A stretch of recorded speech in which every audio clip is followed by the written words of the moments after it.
Welcome to Her True Stories, where we share stories of women who refuse to let anyone dim their light.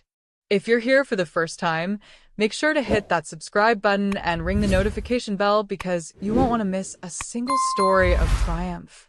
Today's story will leave you speechless. It's about a 77-year-old woman who proved that revenge is a dish best served cold, and sometimes the sweetest victories come from the most unexpected places. My name is Emiliana Chan, and at 77 years old, I thought I had seen every shade of betrayal this world could offer. I was wrong. Dead wrong. They say blood is thicker than water, but I've learned that sometimes blood can be the very poison that kills you from the inside out. For decades, I built my life around one simple belief: family comes first.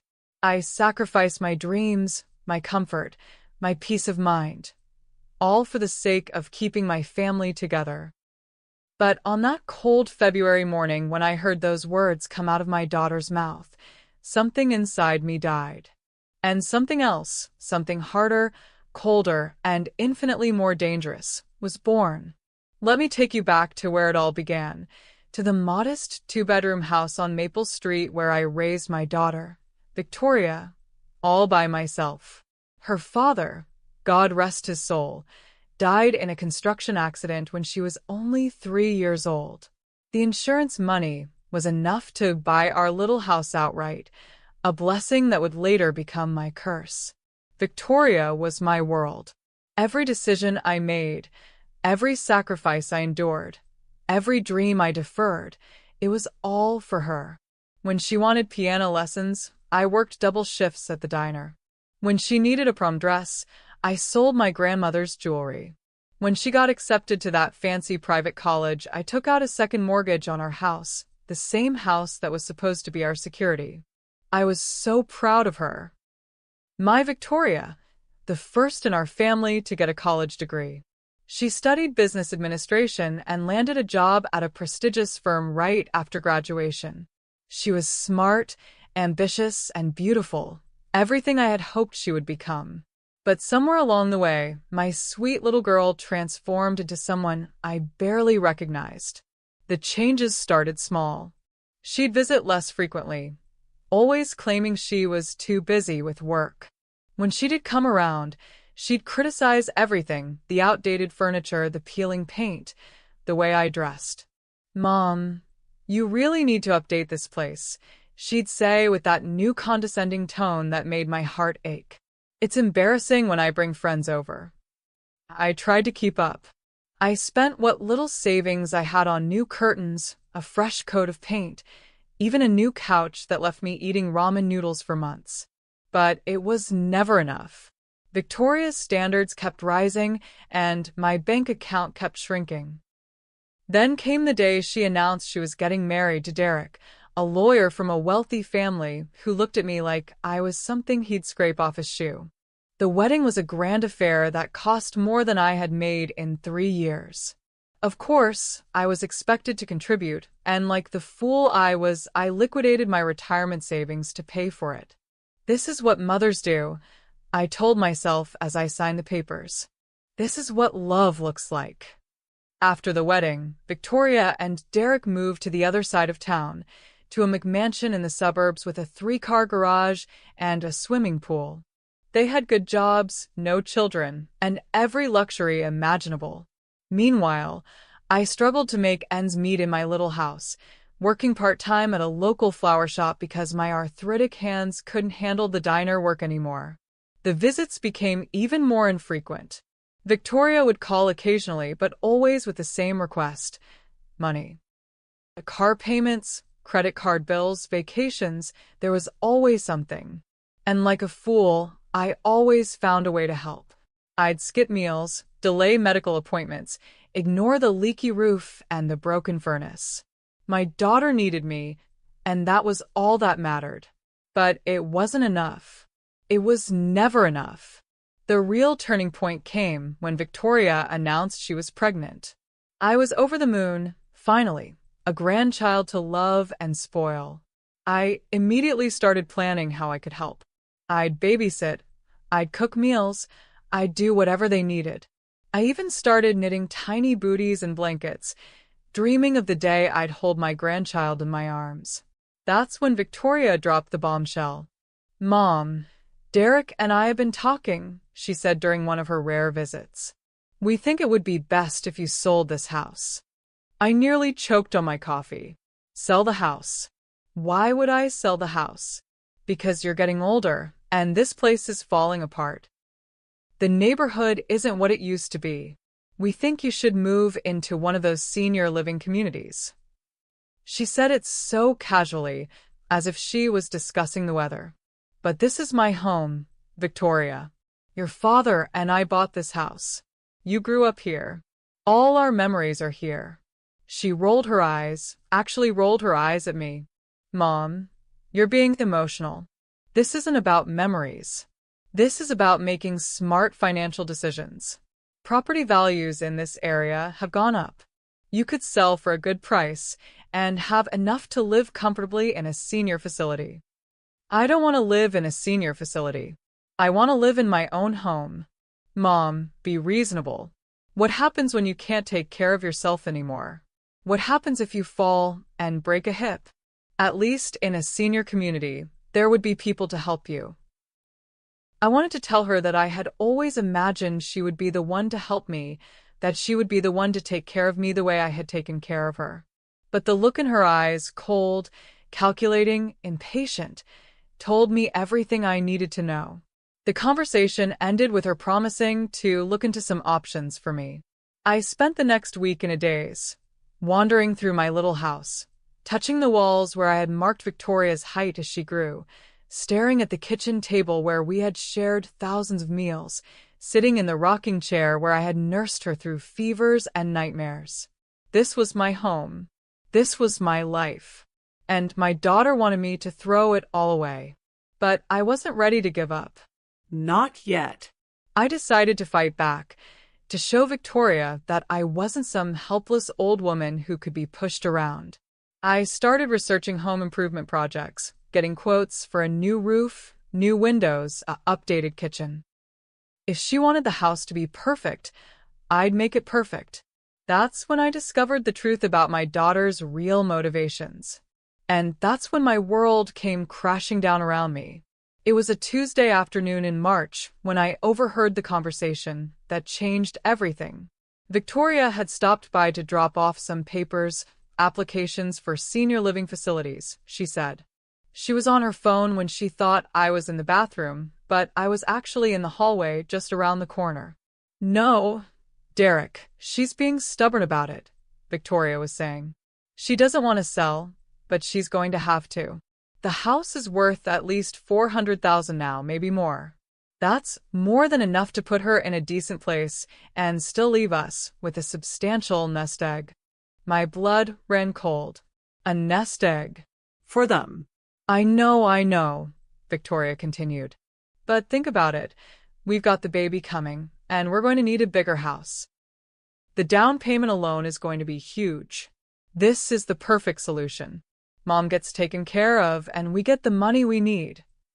I pressed myself against the wall, my heart pounding so hard I was sure she could hear it. She's 77, Derek. How much longer is she really going to live? It's not like she's going to need the money forever. And honestly, after everything we've done for her, don't we deserve something? Everything they had done for her? I wanted to laugh, but I was too shocked to make a sound. What had they done for me? When had they sacrificed anything for my well-being? "Look, I'll handle it," Victoria said. "I'll find a way to convince her. She's always been a pushover when it comes to family. I'll make her think it's her idea." The conversation continued, but I had heard enough. I crept back to the bathroom and flushed the toilet, then walked back to the living room where Victoria was sitting on my couch, looking at her phone. "Everything okay, sweetheart?" I asked, my voice surprisingly steady. She looked up and smiled, that fake smile I was beginning to recognize. "Of course, Mom. Just checking some things for work." We spent the next hour going through the senior living brochures. Victoria was enthusiastic about each one, pointing out amenities like they were selling points for a vacation resort. "Look at this one, Mom. They have a pool and a library. You'd love it." I nodded and smiled, playing the part of the compliant mother. But inside, I was calculating, planning. For the first time in my life, I was thinking like the businesswoman I had never allowed myself to become. After Victoria left, I sat in my kitchen and made a list. It was a simple list, but it would change everything. Find out exactly what my house is worth. Research my legal rights. Figure out my financial situation. Make a plan. I had spent 77 years being the good mother, the sacrificing widow, the woman who put everyone else's needs before her own. But my daughter had made one crucial mistake. She had underestimated me. She thought I was weak. She thought I was helpless. She thought I was a pushover. She was about to learn just how wrong she was. The next morning, I woke up with a clarity I hadn't felt in years. For the first time in decades, I wasn't thinking about what Victoria needed or what would make her happy. I was thinking about what I needed, what I deserved, and what I was going to do about it.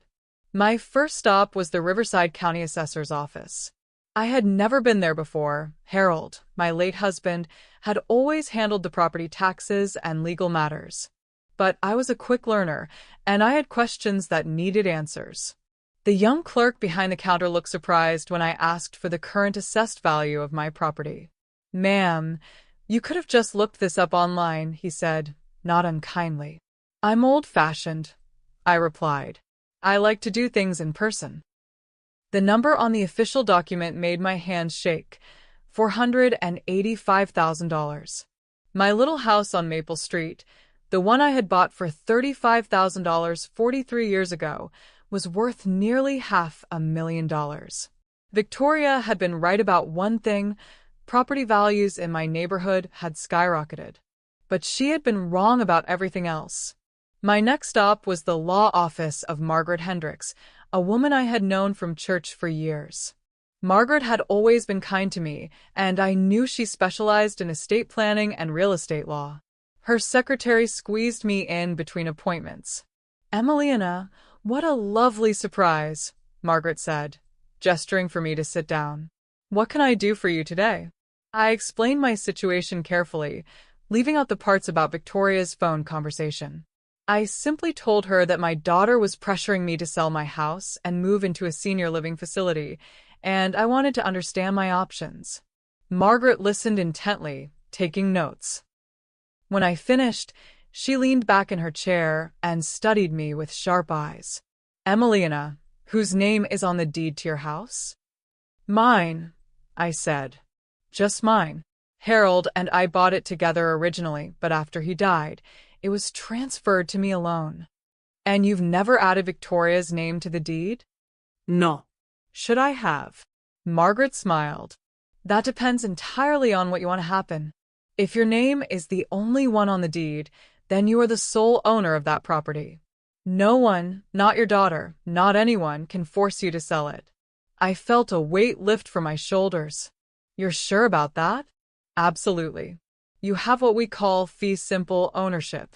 You can sell it, rent it, leave it to whomever you want in your will, or live in it until the day you die. The choice is entirely yours." We spent the next hour discussing my options. Margaret explained the difference between a will and a trust, the benefits of each, and how I could structure my estate to ensure my wishes were followed. She also gave me the names of several reputable real estate agents and financial advisors. "Emiliana," she said as I was preparing to leave, "may I ask you something personal?" I nodded. "Are you happy? In your house, I mean. Do you want to stay there?" The question caught me off guard. When was the last time someone had asked me what I wanted? "Yes," I said, surprising myself with the firmness in my voice. "I love my house. I love my neighborhood. I love my independence." "Then don't let anyone take that away from you," Margaret said. "You've earned the right to make your own decisions." As I drove home, I felt something I hadn't experienced in years: power. For the first time in my adult life, I held all the cards. I owned something valuable, something that gave me options. And I was going to use those options wisely. That evening, I called Victoria to invite her for dinner the following Sunday. She seemed surprised. I hadn't cooked a big meal in months. "Are you feeling all right, Mom?" she asked. "I'm feeling wonderful, dear. I thought it would be nice to have a family dinner. Will Derek be able to join us?" "I think so. Should I bring anything?" Just yourselves. "I'll take care of everything." I spent the rest of the week planning. I cooked Victoria's favorite dishes: pot roast with carrots and potatoes, green bean casserole, homemade biscuits, and apple pie. I cleaned the house from top to bottom, put fresh flowers on the table, and even bought a bottle of wine. But most importantly, I prepared myself mentally for what was coming. Sunday arrived gray and drizzly, typical March weather. Victoria and Derek arrived at exactly 2 p.m., as punctual as always. Victoria looked radiant in her pregnancy. She was about 5 months along and just starting to show. Derek looked as uncomfortable as ever in my modest home, checking his phone every few minutes. "Mom, something smells amazing," Victoria said, giving me a brief hug. "You really went all out." "I wanted to make it special," I said. "After all, it's not often I get to cook for my family." We made small talk during dinner. Victoria's pregnancy, Derek's latest case, the weather. They complimented the food, and Derek even put his phone away for most of the meal. For a moment, I almost convinced myself that this was how it used to be back when Victoria actually enjoyed spending time with me. But I knew better now. I knew this was all performance. After dinner, as we were having pie and coffee, Victoria brought up the subject I had been waiting for. "Mom, have you given any more thought to those senior living communities we looked at?" I set down my coffee cup and looked at her directly. "Actually, I have. I've been doing a lot of thinking lately." "That's wonderful," Victoria said, her eyes lighting up. "Which one did you like best?" "The one with the pool was nice, but I think the one closer to downtown might be better for you. You could walk to shops and restaurants." "Well, actually, I've decided not to move." The silence that followed was deafening. Victoria's fork stopped halfway to her mouth. Derek looked up from his phone. "What do you mean, not to move?" Victoria asked carefully. "I mean I'm staying right here, in my house. I've thought about it from every angle, and I'm perfectly happy where I am." Victoria's face began to flush. "Mom, we've been through this. You can't stay here forever. What happens when you get sick? What happens when you can't take care of yourself? I'll cross that bridge when I come to it. For now, I'm healthy and independent. I see no reason to change that." Derek cleared his throat. "Mrs. Chan, Victoria is just concerned about your well-being. Maybe you should reconsider. These senior communities offer a lot of advantages." I turned to look at him, this man who had never shown the slightest interest in my well-being before. "Derek, I appreciate your concern, but this is my decision to make." Victoria's voice was getting higher, more strained. "Mom, you're not thinking clearly. You're being emotional about this." "No, Victoria. For the first time in years, I'm thinking very clearly. You're being selfish." The word hung in the air like a slap. Selfish. After a lifetime of sacrifice, after giving up everything for my daughter, she was calling me selfish for wanting to stay in my own home. Selfish. I repeated quietly. That's an interesting word choice. Victoria seemed to realize she had gone too far. "I didn't mean it like that, Mom. I just meant that you're not considering what's best for everyone involved." "And what would be best for everyone involved, Victoria?" She exchanged a look with Derek, and I could see them communicating silently. Finally, she took a deep breath. "Look, Mom, I might as well be honest with you. Derek and I are looking at houses. Bigger houses. The baby is coming, and we're going to need more space. But houses in the areas we're looking at are expensive. Really expensive. I see. And what does that have to do with me? Well, if you sold this house, you'd have enough money to live comfortably in a senior community, and maybe you could help us with the down payment on our new house. There it was. The truth, finally laid bare. Not concern for my well-being, not worry about my safety. Money. It was always about money.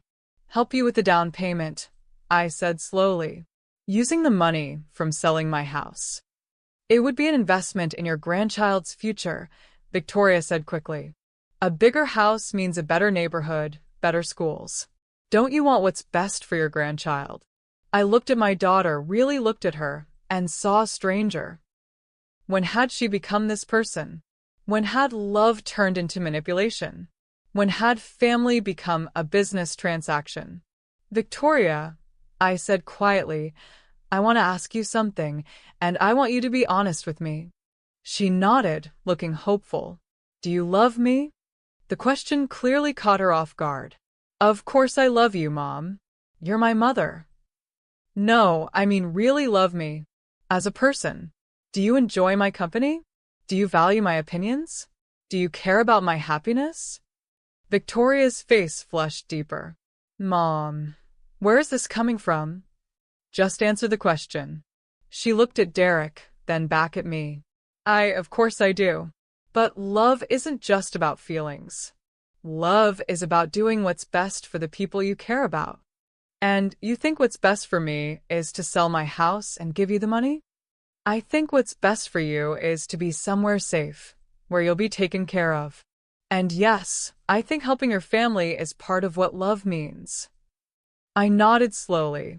I see. So if I love you, I should sell my house and give you the money. But if you love me, you want me to sell my house and give you the money. It seems like your version of love only goes one way. Victoria's mask was slipping. Mom, you're twisting my words. I never said you should give us all the money. I said you could help us. There's a difference. How much help were you thinking? Derek spoke up. We've been looking at houses in the $800,000 range. We'd need about $160,000 for the down payment. $160,000, I repeated. Out of the $485,000 my house is worth. Victoria looked surprised. You had the house appraised? I had it assessed. There's a difference. Well, that's even better than we thought, Victoria said, her excitement returning. That means you'd have over $300,000 left for the senior living community. That's more than enough to live comfortably for years. I stood up and began clearing the dessert plates. I think it's time for you to go. Mom, wait. We haven't finished talking about this. Yes, we have. We've finished talking about it completely. Victoria stood up too, her voice becoming shrill. You can't just shut down every conversation that doesn't go your way. This is important. You're right. It is important. And I've made my decision. What decision? I turned to face her, and for the first time in my life, I let her see the steel in my spine. I'm not selling my house. I'm not moving to a senior living community. And I'm not giving you money for a down payment. Victoria's face went white, then red. You can't be serious. I'm completely serious. But Mom, we need this. We're your family. Family, I said quietly. Yes, let's talk about family. Family is supposed to love and support each other. Family is supposed to care about each other's happiness. Family is supposed to be there for each other without keeping score. We are there for you. When? When have you been there for me? When have you called just to see how I'm doing? When have you invited me to your house? When have you done anything for me that didn't somehow benefit you? Victoria's mouth opened and closed like a fish. Derek stood up, clearly uncomfortable with the direction the conversation was taking. Maybe we should go, he said quietly. Yes, I agreed. Maybe you should. As they gathered their coats, Victoria made one last attempt. Mom, I'm pregnant. I'm your daughter. Doesn't that mean anything to you? I looked at her, this woman who had once been the center of my universe, and felt nothing but profound sadness. It means everything to me, I said. That's why this hurts so much. After they left, I sat in my kitchen and cried.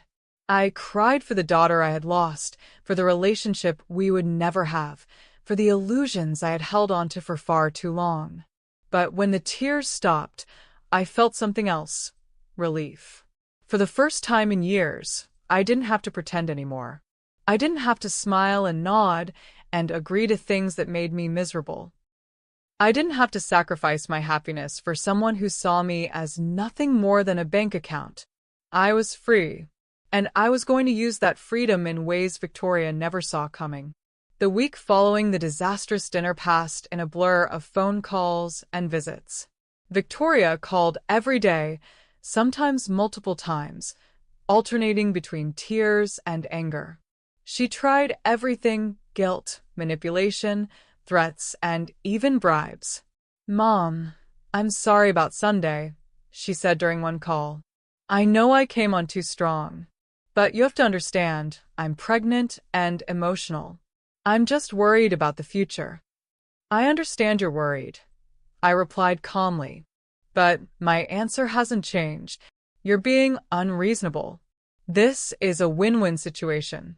You get to live somewhere safe, and we get to provide a good home for our child. Why can't you see that?" "Because it's not a win-win situation, Victoria. It's a win-lose situation. You win, and I lose." "How do you lose?" "You'd be getting professional care, activities, social interaction. You'd be happier." "I'm happy now." "No, you're not.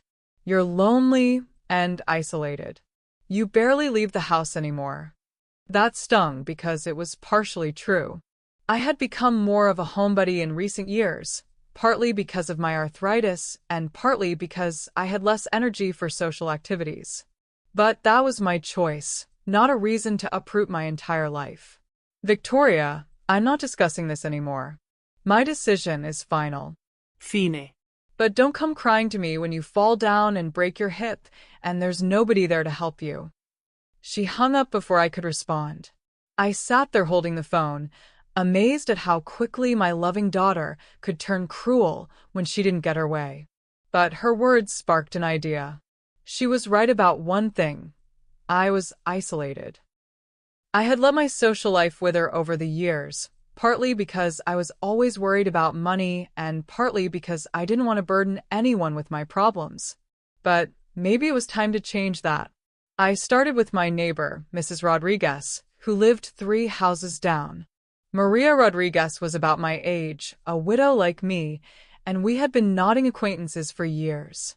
I had always meant to get to know her better, but somehow I never found the time. I baked a batch of cookies and walked down to her house. She seemed surprised but pleased to see me. "Emiliana, how nice of you to visit." Come in, come in. Her house was warm and welcoming, filled with photographs of children and grandchildren. We sat in her kitchen, drinking coffee and eating my cookies, and talked for over an hour. I learned that she had 4 children, 11 grandchildren, and had been widowed for 8 years. "I see your daughter sometimes," Maria said. "She's very pretty. And pregnant now, yes?" "Yes. She's expecting her first child in the fall." "How exciting for you. Your first grandchild." I smiled and nodded, but something in my expression must have given me away. "Is everything all right, Mija?" And before I knew it, I was telling her everything. Not the details of Victoria's manipulation, but the general situation: how she wanted me to sell my house and move into a senior living facility, how she thought it would be best for me. Maria listened without judgment, nodding occasionally. When I finished, she was quiet for a long moment. "You know," she said finally, "my oldest son tried to convince me to sell my house after Roberto died. He said it was too much for me, that I should move in with him and his family." "What did you do?" "I told him that this was my house, and I would live here until I died. He wasn't happy about it, but he got over it." Children sometimes think they know what's best for their parents, but they don't always understand that we're still capable of making our own decisions. Her words were exactly what I needed to hear. I wasn't crazy or selfish for wanting to stay in my own home. I was normal. Would you like to have coffee again tomorrow? Maria asked as I was leaving. I'd love that. And so began my re-entry into the world of social connections. Maria introduced me to her friend Rosa, who lived around the corner. Rosa introduced me to her sister Carmen, who was part of a weekly book club. Before I knew it, I had a social calendar busier than it had been in years. But more importantly, I had started talking about my situation with women who understood what I was going through. Several of them had similar stories. Adult children who saw their parents' homes as inheritances rather than sanctuaries, who pressured them to make decisions based on financial considerations rather than personal happiness. The thing is, said Carmen during one of our coffee dates, they don't see us as whole people anymore. They see us as problems to be solved or assets to be managed. Exactly, agreed Rosa.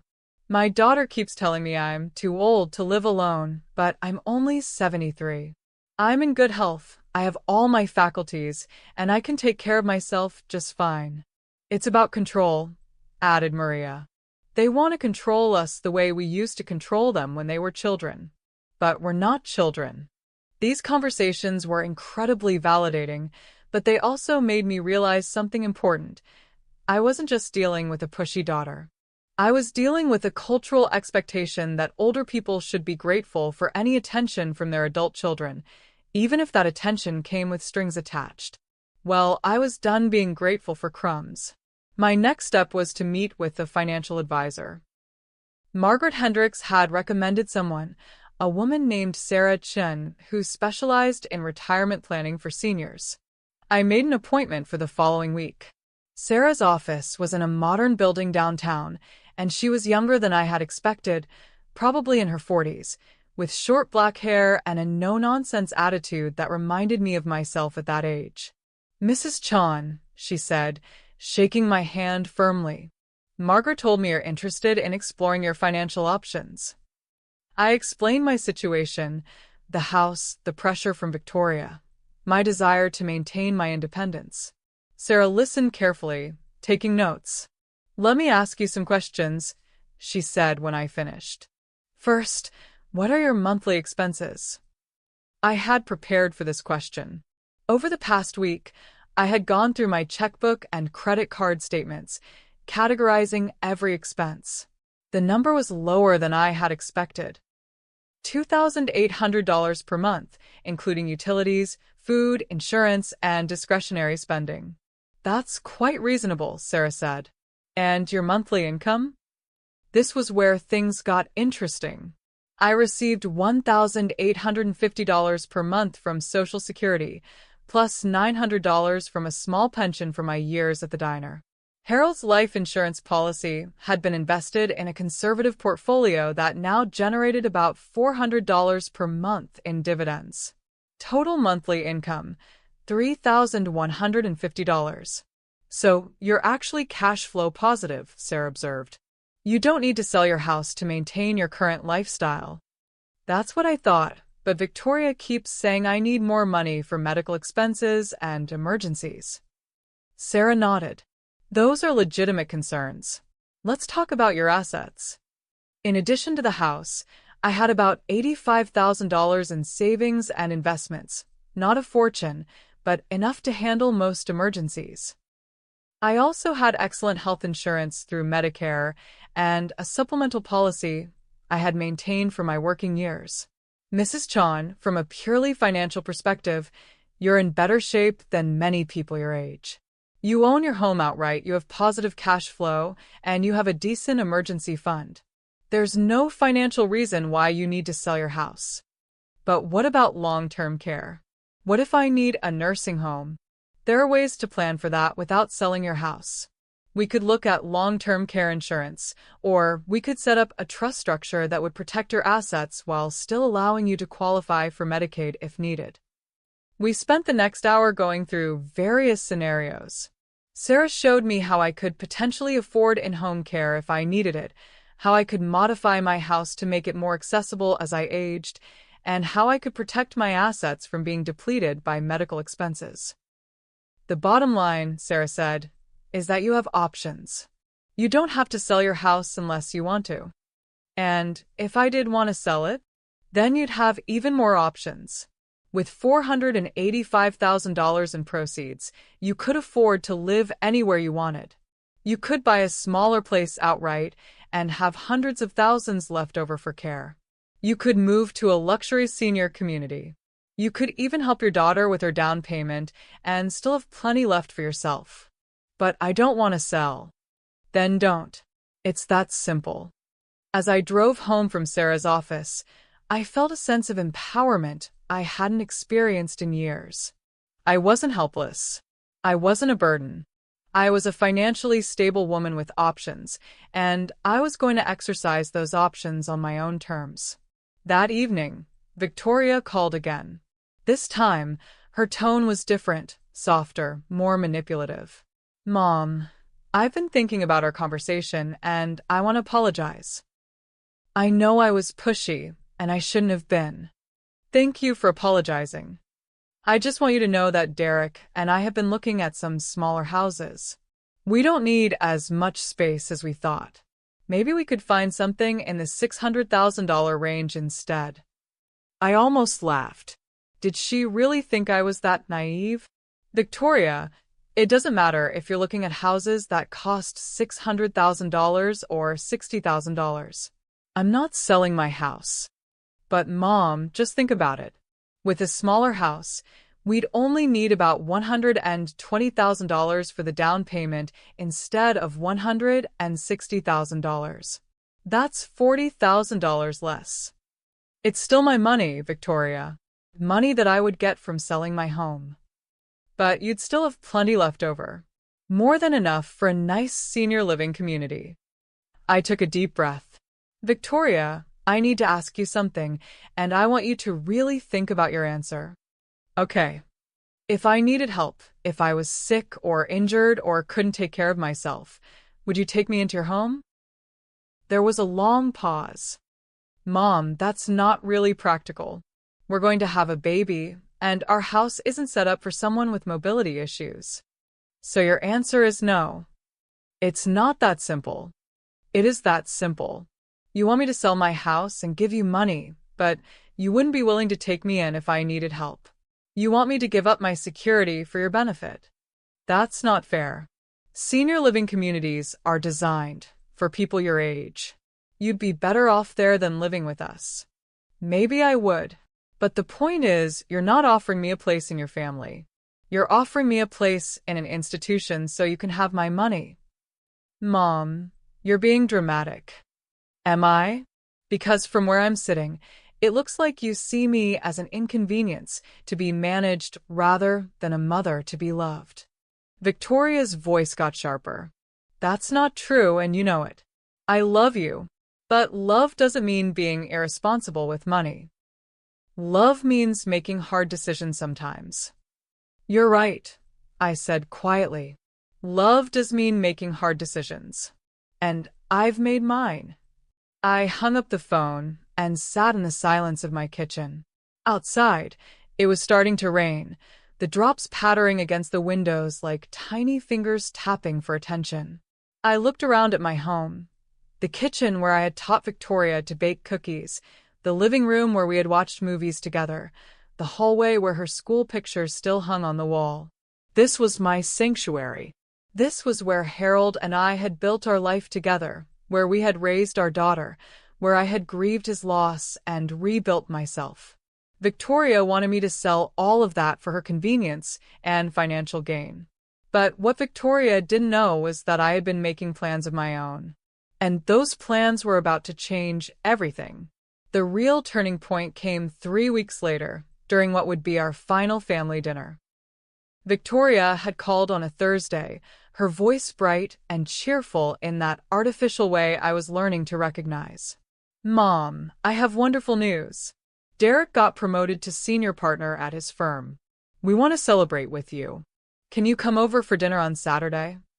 I should have said no. Every instinct I had developed over the past month told me this was a trap. But part of me, the part that still remembered the little girl who used to climb into my lap to read bedtime stories, wanted to believe that maybe things could be different. That sounds lovely, dear. What time? 6 o'clock. And Mom? Dress nicely. We're having some other people over too. Other people? That should have been my first warning. I spent Friday afternoon shopping for a new dress. I hadn't bought anything for myself in months, but something told me I needed to look my best for whatever Victoria had planned. I found a beautiful navy blue dress with a matching jacket, elegant, but not too flashy. At 77, I still had good legs and a decent figure, and the dress showed both to advantage. Victoria and Derek's house never failed to intimidate me. It was one of those modern McMansions with soaring ceilings, granite countertops, and more square footage than they could possibly need. The driveway was circular, lined with perfectly manicured hedges, and there was always a sense that I didn't belong there. I rang the doorbell at precisely 6 o'clock, carrying a bottle of wine and the homemade dinner rolls Victoria had always loved as a child. Derek answered the door, looking more polished than usual in an expensive suit. Mrs. Chan, you look lovely. Please come in. The living room was full of people I didn't recognize, well-dressed couples in their 30s and 40s, the kind of people who drove luxury cars and took exotic vacations. Victoria appeared at my elbow, looking radiant in a designer maternity dress. Mom, I'm so glad you're here. I want you to meet some friends. The introductions were a blur of names and titles. Investment bankers, lawyers, doctors, real estate developers. Everyone was successful, everyone was wealthy, and everyone looked at me with a polite but distant smile reserved for elderly relatives. Mom, this is Jennifer Walsh, Victoria said, steering me toward a blonde woman in her 40s. She's a real estate agent who specializes in luxury senior living communities. My blood ran cold. How nice to meet you, I said, forcing a smile. Victoria has told me so much about you, Jennifer said with practiced enthusiasm. I understand you're considering making a move to a senior community. It's such an exciting time in your life. Is it? I asked mildly. Oh, yes. The communities we work with offer so much: gourmet dining, fitness programs, cultural activities, social opportunities. It's like living in a resort. It sounds wonderful, I said, but I'm quite happy in my current home. Jennifer's smile flickered slightly. Well, of course you are. But as we age, our needs change. The maintenance of a large home can become overwhelming. My home isn't large. It's quite modest, actually. But still, there's the upkeep, the repairs, the worry about safety. In a senior community, all of that is taken care of for you. I nodded politely and excused myself to use the bathroom. As I walked down the hallway, I could hear Victoria's voice from the kitchen, talking to someone in low, urgent tones. She's being stubborn about it, but I think she's starting to come around. She just needs to see that it's the right choice. How much is the house worth again? The voice belonged to Derek. At least $450, maybe more. The neighborhood has really taken off in the past few years. And you think she'll go for the senior community idea? She has to. It's not like she has any other choice. She can't maintain that house forever, and she's too proud to ask for help. What if she decides to stay put? There was a pause, and when Victoria spoke again, her voice was harder, colder. Then we'll have to find another way to convince her. One way or another, that house is going to pay for our new home. I felt like I had been punched in the stomach. Not only was Victoria planning to manipulate me into selling my house, but she had set up this entire dinner party as some kind of intervention. She had invited a real estate agent who specialized in senior communities to pressure me. She was using our family celebration as a weapon against me. But the worst part, the part that made my hands shake with rage, was that last comment. One way or another, That house is going to pay for a new home. As if my home was already theirs. As if I was already dead. I stood in that bathroom for a full 5 minutes, staring at myself in the mirror. The woman looking back at me had gray hair and wrinkles and age spots on her hands. But her eyes were sharp and clear and absolutely furious. When I returned to the living room, Victoria immediately steered me toward another woman. "Mom, this is Sandra Kim. She's the director of Sunset Manor, one of the most prestigious senior living communities in the county." Sandra was a small, efficient-looking woman with kind eyes and a warm smile. Under different circumstances, I might have liked her. "Mrs. Chan, it's such a pleasure to meet you. Victoria has told me you might be interested in learning about our community." "Has she?" I said, looking directly at my daughter. How presumptuous of her. Victoria's face flushed. "Mom, I just thought you might like to hear about the options available." Without consulting me first, the conversation around us had quieted. People were starting to notice the tension. "Mrs. Chan," Sandra said smoothly, "perhaps this isn't the best time to discuss this. Why don't I give you my card, and you can call me if you'd like to schedule a tour?" "That won't be necessary," I said clearly. "I have no intention of moving to a senior living community." The silence that followed was deafening. Victoria's face went from flushed to pale. "Mom, maybe we should talk about this privately." No, Victoria. "I think we should talk about it right here, in front of all your friends." Derek stepped forward, clearly trying to defuse the situation. "Mrs. Chan, why don't we all sit down for dinner? We can discuss this later."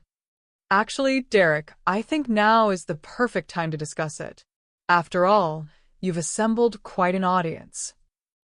I turned to face the room, these wealthy, successful people who had been brought here to witness my humiliation. "Ladies and gentlemen, I want you to know that my daughter has invited you here under false pretenses. She has told you that I am interested in selling my home and moving to a senior living community. That is not true. I have repeatedly told her that I have no intention of selling my home, but she refuses to accept my decision." Victoria grabbed my arm. Mom, please. "You're embarrassing yourself."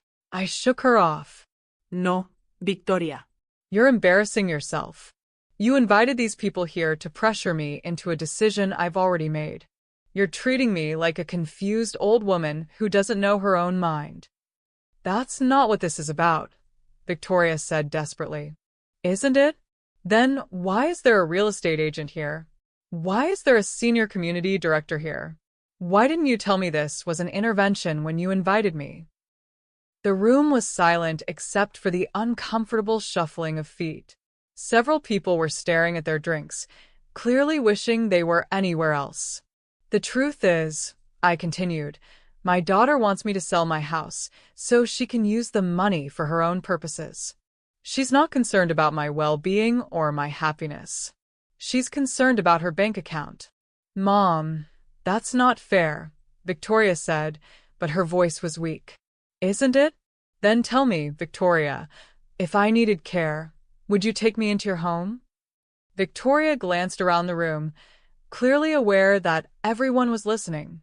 "Mom, this isn't the place for this conversation." "It's exactly the place for this conversation. You brought these people here to witness what you thought would be my capitulation.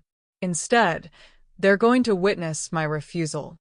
I turned back to the room. "I want you all to know that I am 77 years old, but I am not senile. I am not confused. I am not a burden. I am a property owner who is being pressured by her own daughter to sell her home against her will." The silence stretched on. Finally, one of the men cleared his throat.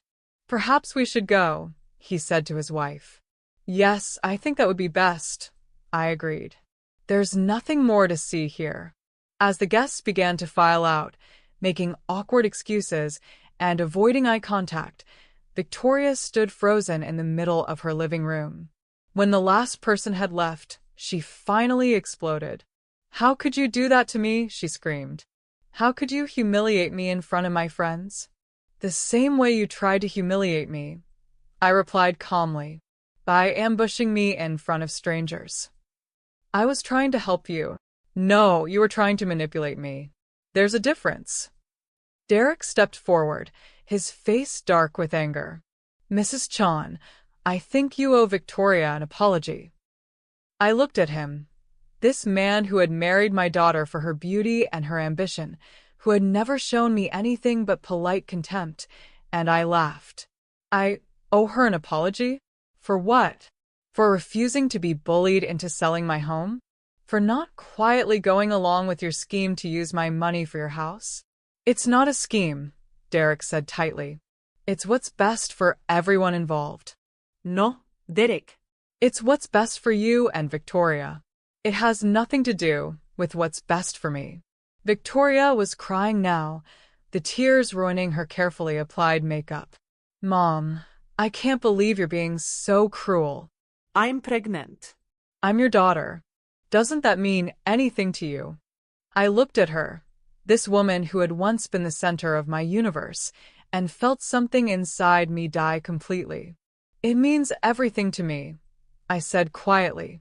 That's why it hurts so much to see what you've become. What I've become. What have I become? A stranger. A person who sees her mother as a resource to be exploited rather than a person to be loved. That's not true, isn't it? When was the last time you called me just to see how I was doing? When was the last time you invited me over without wanting something?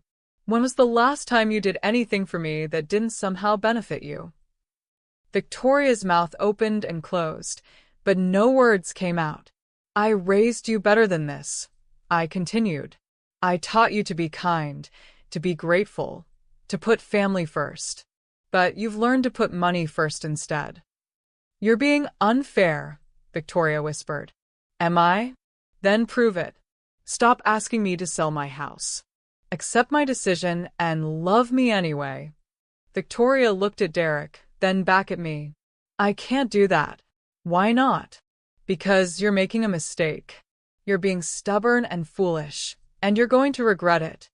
Maybe I will, but it will be my mistake to make. Victoria's tears stopped, replaced by something harder. Fine. If that's how you want it, then fine. But don't come crying to me when you're lying on the floor with a broken hip and no one finds you for days. I won't, I said. Because I'll never call you for help again. The words hung in the air between us like a bridge burning. Victoria stared at me as if she couldn't believe what she had heard. You don't mean that. I've never meant anything more in my life. Derek put his arm around Victoria's shoulders. I think you should go, Mrs. Chan. Yes, I agreed. I think I should. I gathered my purse and walked toward the door. As I reached for the handle, Victoria called out behind me. Mom, wait. I turned back, hoping against hope that she was going to apologize, that she was going to say she understood, that she was going to choose love over money. If you change your mind about the house, she said quietly, you know where to find me. I stared at her for a long moment, memorizing her face. Then I opened the door and walked out into the night. As I drove home through the dark streets, I felt something I hadn't expected. Relief. The pretending was over. The hoping was over. The desperate desire for my daughter's approval was over. For the first time in my life, I was completely free to do exactly what I wanted to do.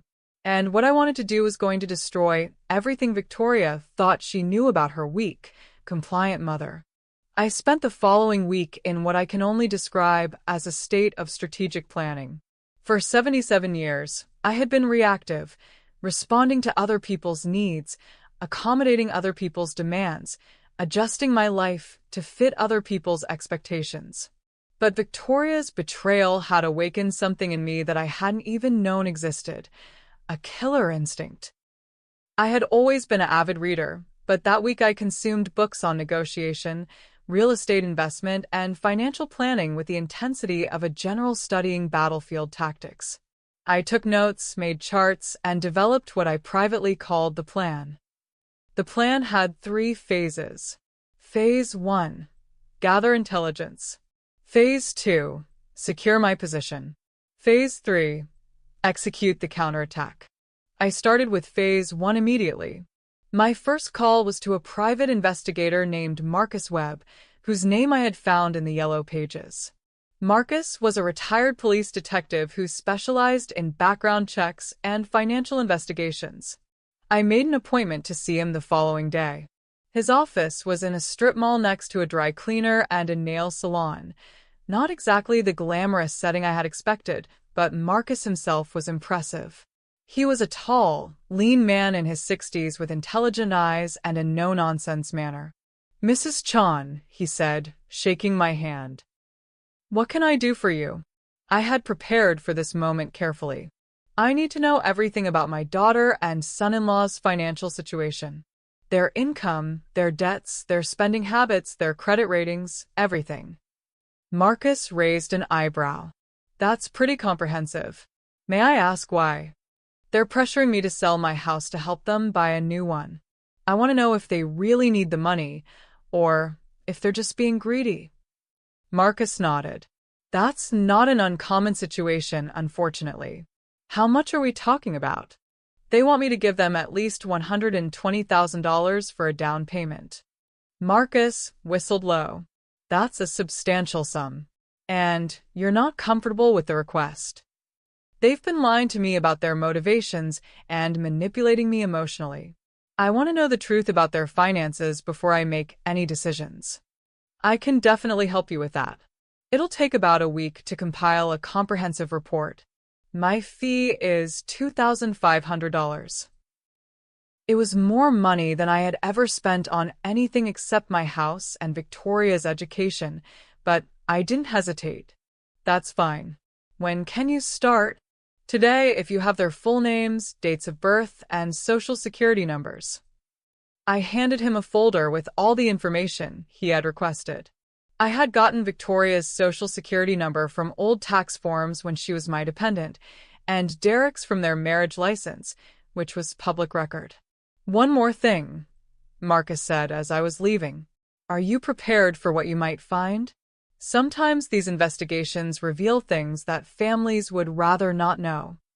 "I'm prepared for anything," I said. And I was. After Saturday night's disaster, I had no illusions left about Victoria's character. Whatever Marcus found couldn't be worse than what I already knew. My next stop was the office of a real estate agent named Patricia Monroe.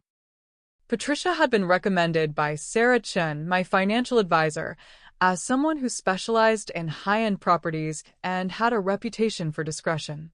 Patricia's office was in an upscale part of town, all glass and chrome and modern art. She was a woman in her 50s with perfectly styled hair and the kind of confident bearing that comes from years of successful deal-making. "Mrs. Chan, it's a pleasure to meet you. Sarah tells me you're interested in exploring your real estate options." "That's correct. I own a house that's worth approximately $485,000, and I'm considering selling it." "Wonderful. What type of property are you looking to purchase?" "I'm not looking to purchase anything. I'm looking to sell." Patricia's expression shifted slightly. I see. "And you're planning to move where?" "I haven't decided yet. That's part of what I'm exploring." We spent the next hour discussing the current real estate market, comparable sales in my neighborhood, and the logistics of selling a property quickly and quietly. Patricia was professional and knowledgeable, and she didn't ask too many personal questions. "Based on recent sales," she said, "I think we could list your property for $510,000 and expect to sell it within 6 weeks for at least $490,000. And if I needed to sell it more quickly?" "How quickly?" 2 weeks. Patricia considered this. "That would require aggressive pricing and marketing.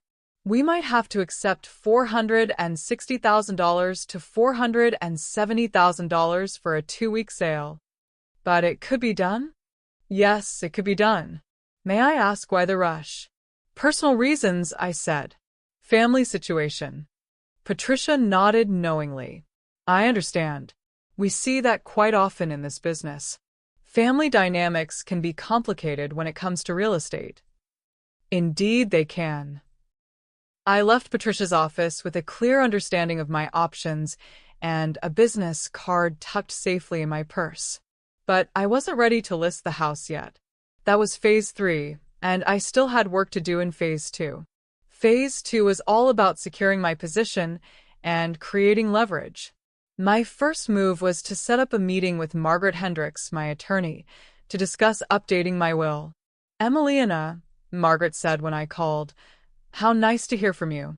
How are things going with your daughter?" "That's actually what I need to discuss with you. I want to make some changes to my estate planning." We met the following day in Margaret's office.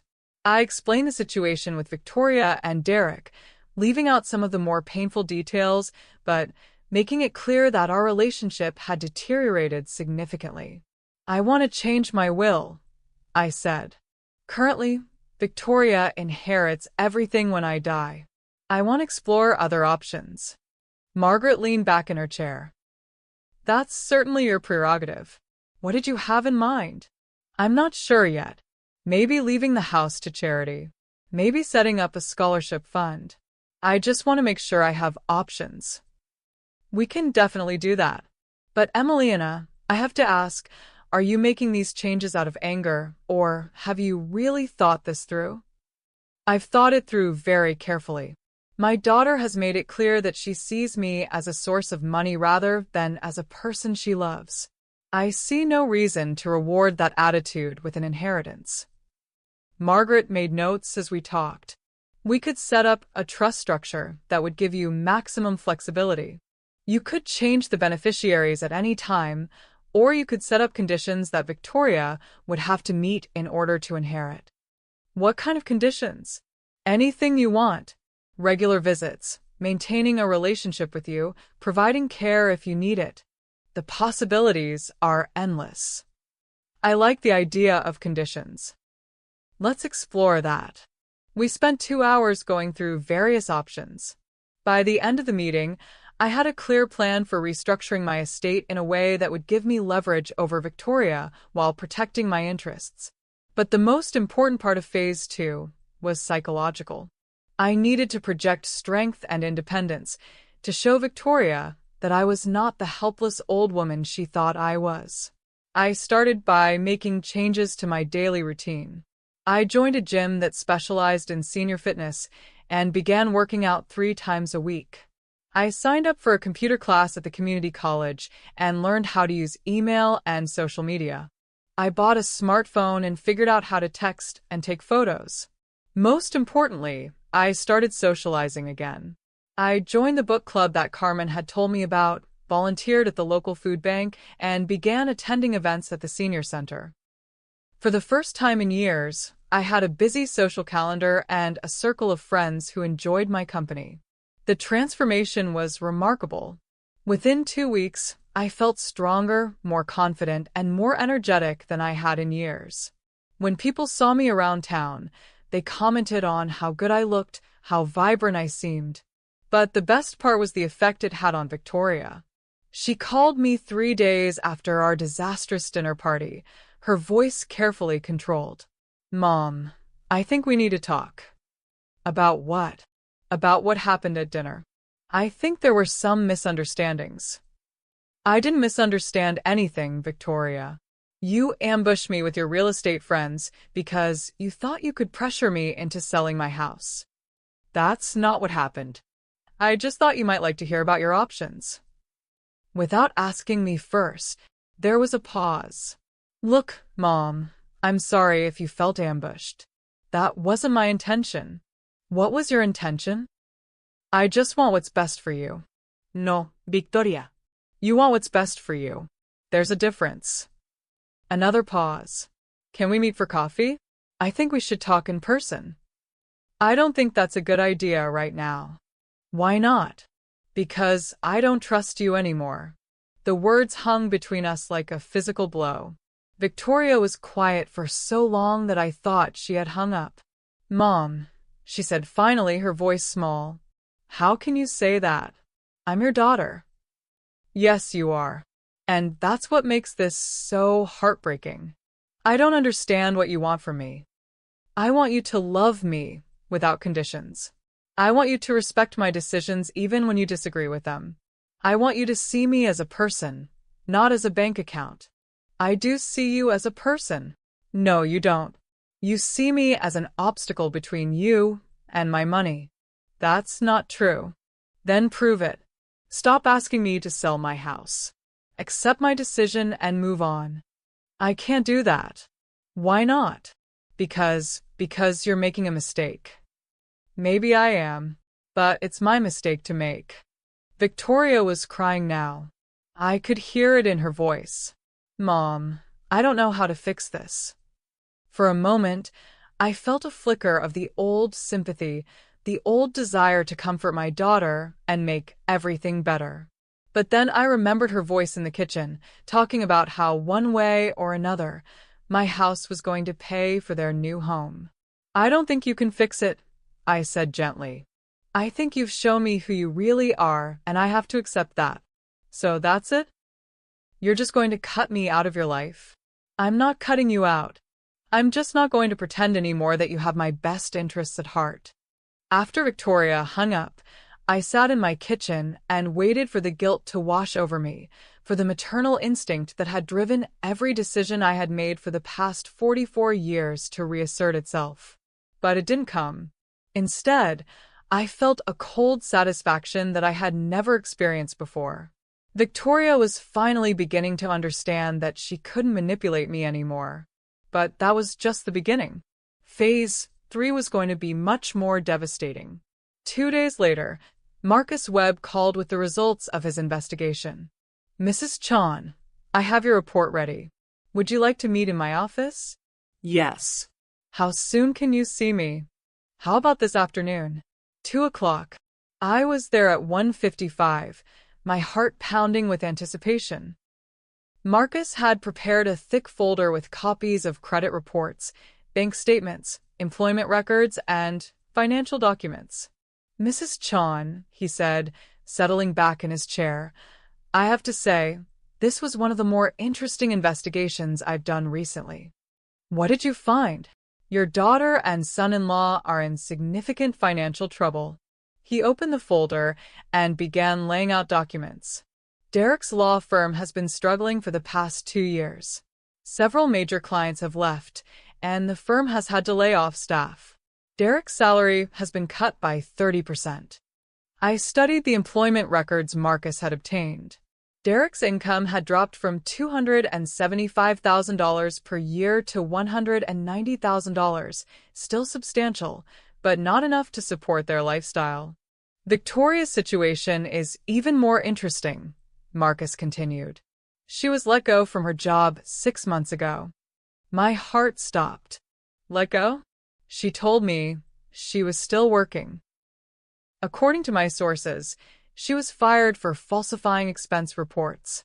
She's been unemployed ever since. I stared at the documents, trying to process this information. Victoria had been lying to me for 6 months, pretending to go to work every day, talking about her busy schedule and demanding job. There's more, Marcus said. They're heavily in debt. He showed me credit card statements with balances totaling over $80,000. There were car loans, student loan payments, and a home equity line of credit that was nearly maxed out. They're spending approximately $15,000 per month, Marcus explained. But with Victoria unemployed and Derek's reduced salary, they're only bringing in about $12,000 per month after taxes. They're going deeper into debt every month. How long can they sustain this? Not long. Based on their current trajectory, they'll be bankrupt within 6 months unless something changes dramatically. I studied the papers spread across Marcus's desk, pieces of a puzzle that finally made sense.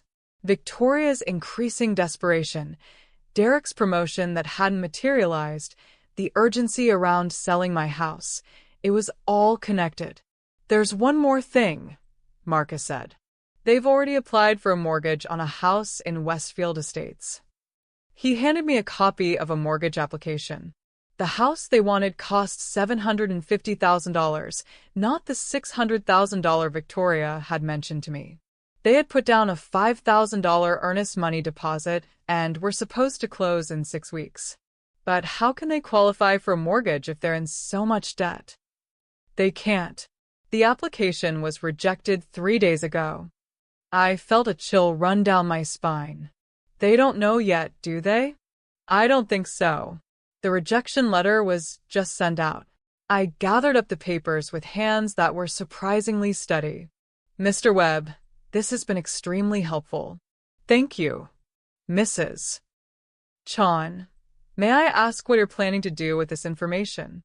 I looked at him, this professional investigator who had uncovered my daughter's lies and deceptions with cold efficiency. I'm going to use it, I said. As I drove home, I felt something I had never experienced before, the sweet anticipation of revenge. Victoria had been lying to me, manipulating me, and plotting to steal my security out from under me. She had called me selfish and stubborn and cruel for refusing to hand over my life savings. Well, it was time for Victoria to learn that her weak, compliant mother was neither weak nor compliant. It was time for her to learn that actions have consequences. And it was time for me to show her exactly what a useless mother could do when she finally decided to stop being useful. That evening, I spread Marcus's report across my kitchen table like a general studying battle plans. Every document told a story of deception and desperation that painted my daughter in an entirely new light. Victoria wasn't just greedy, she was desperate. And desperate people, I was learning, were capable of extraordinary cruelty. I poured myself a glass of wine, something I rarely did, and read through every page again. The falsified expense reports that had cost Victoria her job. The mounting credit card debt that Derek's reduced salary couldn't cover. The rejected mortgage application for a house they couldn't afford. The lies, the manipulation, the elaborate scheme to separate me from my home and my security. By the time I finished reading, it was nearly midnight, and I had made a decision that would have been unthinkable to me just a month earlier. I was going to destroy them. Not physically, of course. I wasn't a violent person. But I was going to strip away every lie, every manipulation, every false assumption they had about their weak, gullible mother. I was going to force them to face the consequences of their choices. And I was going to do it in a way that would leave them as devastated as they had left me. The plan that formed in my mind was elegant in its simplicity. Victoria and Derek had built their scheme around the assumption that I was naive and helpless, that I would eventually cave to their pressure and hand over my house money. They had no idea that I knew about their lies, their debts, or their rejected mortgage application.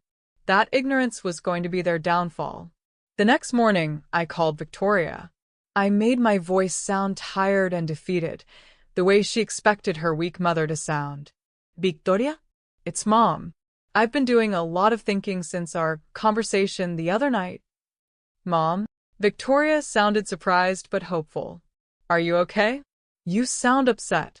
I am upset. I've been losing sleep, thinking about what you said about me being stubborn and making mistakes. Oh, Mom. Victoria's voice softened with what sounded like genuine concern. I didn't mean to upset you so much. Well, you did. And maybe you were right about some things. There was a pause, and I could almost hear Victoria's excitement building.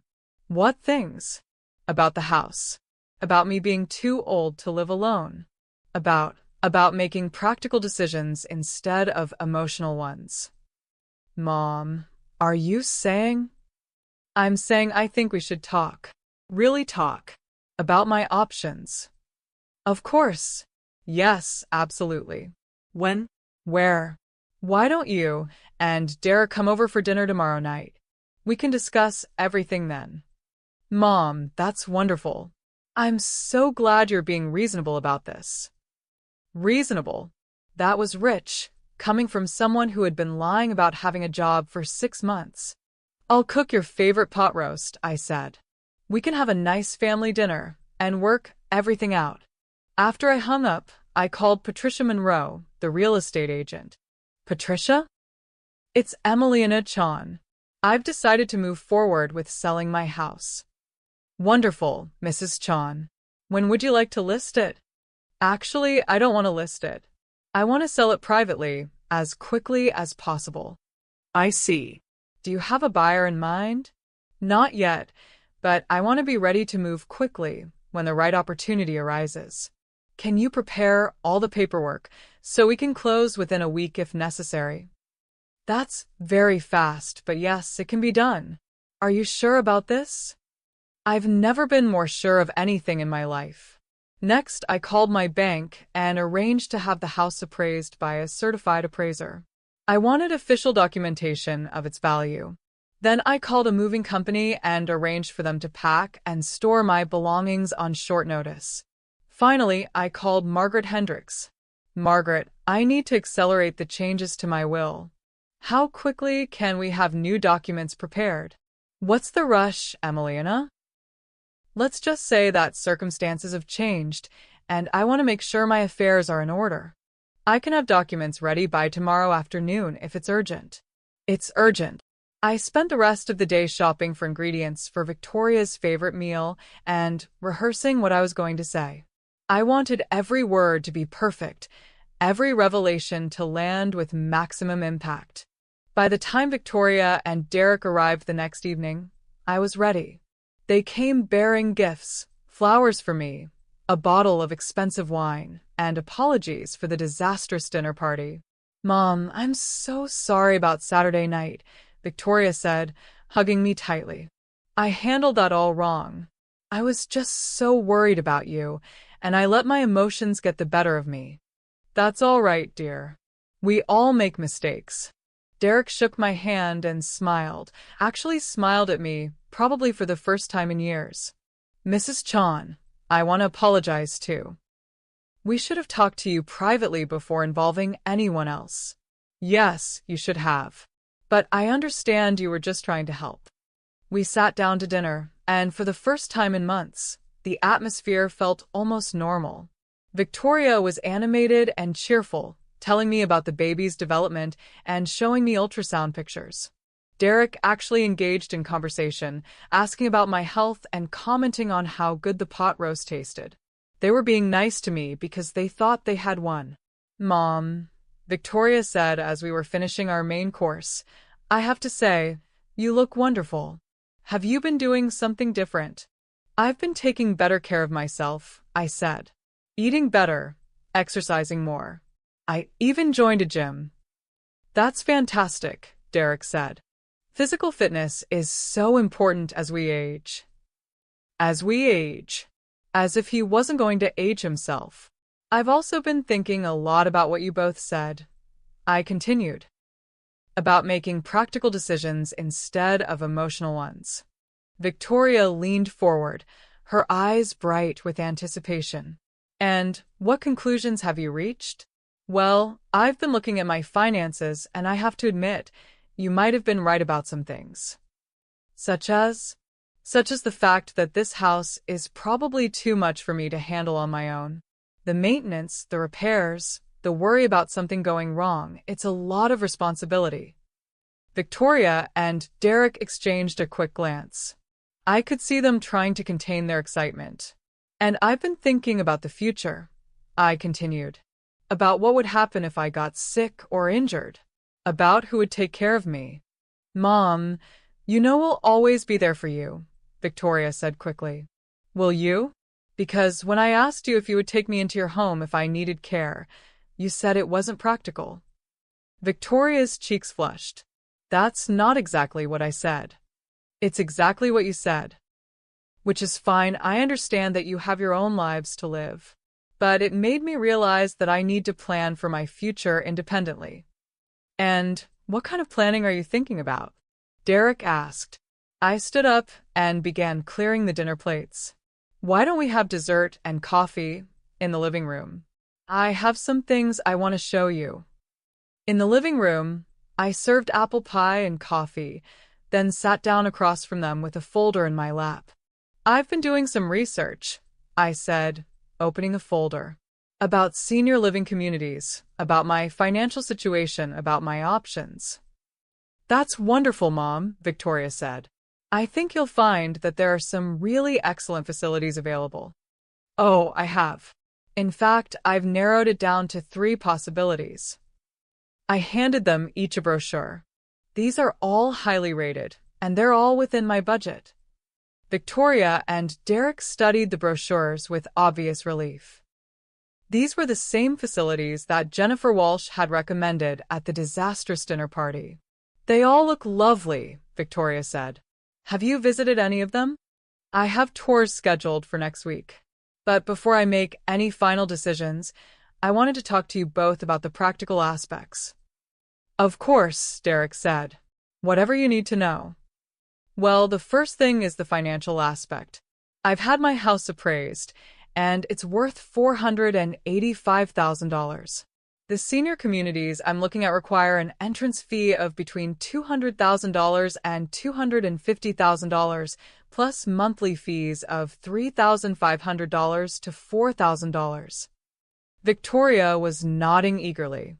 "That sounds very reasonable." "It is. Which means I would have somewhere between $235,000 and $285,000 left over after paying the entrance fee." I could see them doing the math in their heads. Even at the low end, there would be more than enough to help with their down payment. "That's a substantial nest egg," Derek observed. "Yes, it is." Which brings me to the second thing I wanted to discuss. I pulled out another set of papers. "I've been thinking about what you said about helping the family, about investing in my grandchild's future." Victoria's eyes lit up. "Oh, Mom, that's so generous of you to even consider." "Well, family is important, and I know you've been looking at houses." "We have," Derek said carefully, "although we haven't found anything in our price range yet." "What's your price range?" Victoria and Derek exchanged another look. "We've been looking at houses in the $600,000 range," Victoria said. I nodded thoughtfully. $600,000. "And how much would you need for a down payment?" "About $120,000 for 20%, Derek replied. "I see." I made a note on my pad. "And you're confident you can qualify for a mortgage for the remaining $480,000? "Absolutely," Derek said with complete confidence. "My income is more than sufficient to support that level of debt." I looked at him with what I hoped appeared to be admiration. "You're doing so well in your career. Victoria is always bragging about your success." Derek preened slightly. "The law firm has been expanding rapidly. There are a lot of opportunities for advancement." "And Victoria, you're doing well at your job too?" "Oh yes," Victoria said quickly. "Very well. My supervisor just gave me a new project that's keeping me very busy." "That's wonderful. It's so important to stay busy and engaged." I set down my notepad and looked at both of them seriously. "Here's what I'm thinking. If I do decide to sell the house and move to a senior community, and if I do have money left over, I would be willing to help you with your down payment." Victoria actually gasped. "Mom, really? Really? You're my family, and I want to see you succeed. I want my grandchild to grow up in a beautiful home in a good neighborhood." Derek reached over and squeezed my hand. "Mrs. Chan, that's incredibly generous. We can't tell you how much that would mean to us." "But," I continued, "I would need some assurances." "What kind of assurances?" Victoria asked. "Well, I'd want to make sure you're both financially stable before I make such a large investment. I'd want to see your recent pay stubs, tax returns, credit reports, that sort of thing." The room went very quiet. Victoria and Derek stared at me as if I had suddenly started speaking a foreign language. "Pay stubs?" Victoria repeated fondly. "Of course. If I'm going to loan you $120,000, I need to make sure you can afford the monthly payments. It's just good business sense." Loan, Derek said. We assumed this would be a gift. I laughed lightly. Oh no, I couldn't afford to give away that much money. But I'd be happy to loan it to you at a very favorable interest rate. Say, 3% annually. Victoria's face was getting paler by the minute. Mom, I don't think we need to involve lawyers and contracts and all that. We're family. Exactly why we need to do this properly. I wouldn't want money to come between us. I pulled out the final set of papers from my folder. In fact, I took the liberty of having my attorney draw up a loan agreement. It's very straightforward, $120,000 at 3% annual interest to be repaid over 15 years. The monthly payment would be about $830. Derek was studying the loan agreement with the expression of a man who had just been told he had a terminal illness. Mrs. Chan, he said slowly, we appreciate the offer, but we need to think about this. Of course. Take all the time you need. But I'll need your financial documentation before I can finalize anything. Victoria stood up abruptly. Mom, could I talk to you privately for a minute? Of course, dear. Derek remained in the living room while Victoria and I went into the kitchen. As soon as we were alone, Victoria's composure cracked. Mom, what's going on? This isn't what we discussed. What do you mean? I mean the loan agreement, the financial documentation, all of this business about collateral and interest rates. We're talking about family helping family, not some kind of business transaction. I looked at her with genuine confusion. But it is a business transaction, Victoria. You're asking me to give you $120,000. That's more money than most people make in 2 years. But you're my mother. Yes, I am. And you're my daughter. Which is why I want to make sure this arrangement works out well, for everyone. Victoria's voice was getting higher and more strained. Mom, I need you to be straight with me. Are you going to help us or not? I just told you I would help you. I'm willing to loan you the money you need. But we need a gift, not a loan. We can't afford another monthly payment. There it was. The truth, finally spoken aloud. You can't afford an $830 monthly payment? I asked innocently. Not on top of everything else we already owe. Everything else you already owe? I repeated. How much debt do you have? Victoria realized she had said too much. I mean, just the normal stuff. Car payments, credit cards, you know. How much, Victoria? I don't see why that matters. It matters because I'm not going to loan money to people who are already overextended. That wouldn't be fair to any of us. Victoria was quiet for a long moment, clearly calculating how much truth she could afford to reveal. Maybe $50,000, she said finally. Maybe. Around $80,000. I nodded as if this was perfectly reasonable. And what about your jobs? Are you both still employed? Of course we're employed. Why would you ask that? Just making sure.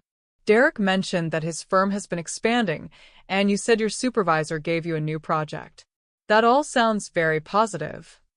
Victoria relaxed slightly. Yes, things are going very well for both of us. Good. Then you should have no problem providing the documentation I need. We returned to the living room, where Derek was studying the loan agreement with the intensity of a man trying to disarm a bomb. Have you had a chance to look over the terms?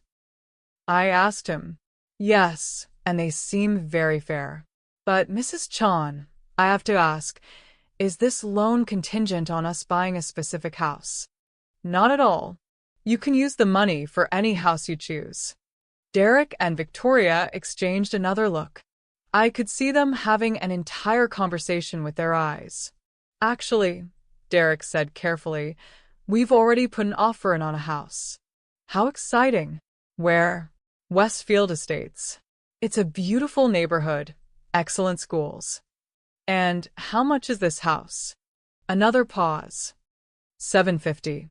I blinked in surprise. I thought you said your budget was $600,000. We found something we really loved, Victoria said quickly. It's a bit more than we originally planned, but it's perfect for starting a family. $750,000, I repeated. That would require a down payment of $150,000, not $120,000. Derek cleared his throat. We were hoping, that is, if you were comfortable with it, maybe you could help us with a bit more. How much more? Another $30,000? I sat back in my chair as if I needed a moment to process this request. $150,000. That's quite a bit more than we originally discussed. I know it's a lot, Victoria said. But Mom, this house is perfect. It has 4 bedrooms, a beautiful kitchen, a big backyard for the baby to play in. It's everything we've ever dreamed of. And when are you supposed to close on this house? 6 weeks, Derek said. 6 weeks, I repeated. That doesn't give us much time to process the loan. Actually, Victoria said, we were hoping this could be more of a gift than a loan. Ist sehr daher. A gift. You want me to give you $150,000. It would be an investment in your grandchild's future. And what would I get in return for this investment? Victoria looked confused. What do you mean? I mean, if I'm investing in my grandchild's future, what assurance do I have that I'll be part of that future? You're our family, Mom. Of course you'll be part of our lives. Will I? Because when I asked if you would take care of me if I needed help, you said it wasn't practical. Derek jumped in. Mrs. Chan, we would absolutely be there for you if you needed us. But not in your home. Well, no, but we could arrange for care. Professional care. Which I would pay for myself. Not necessarily. I mean, if you had the money left over from selling your house. I stood up and walked to the window, looking out at the garden where Harold and I had planted roses 30 years ago. Let me see if I understand this correctly, I said without turning around.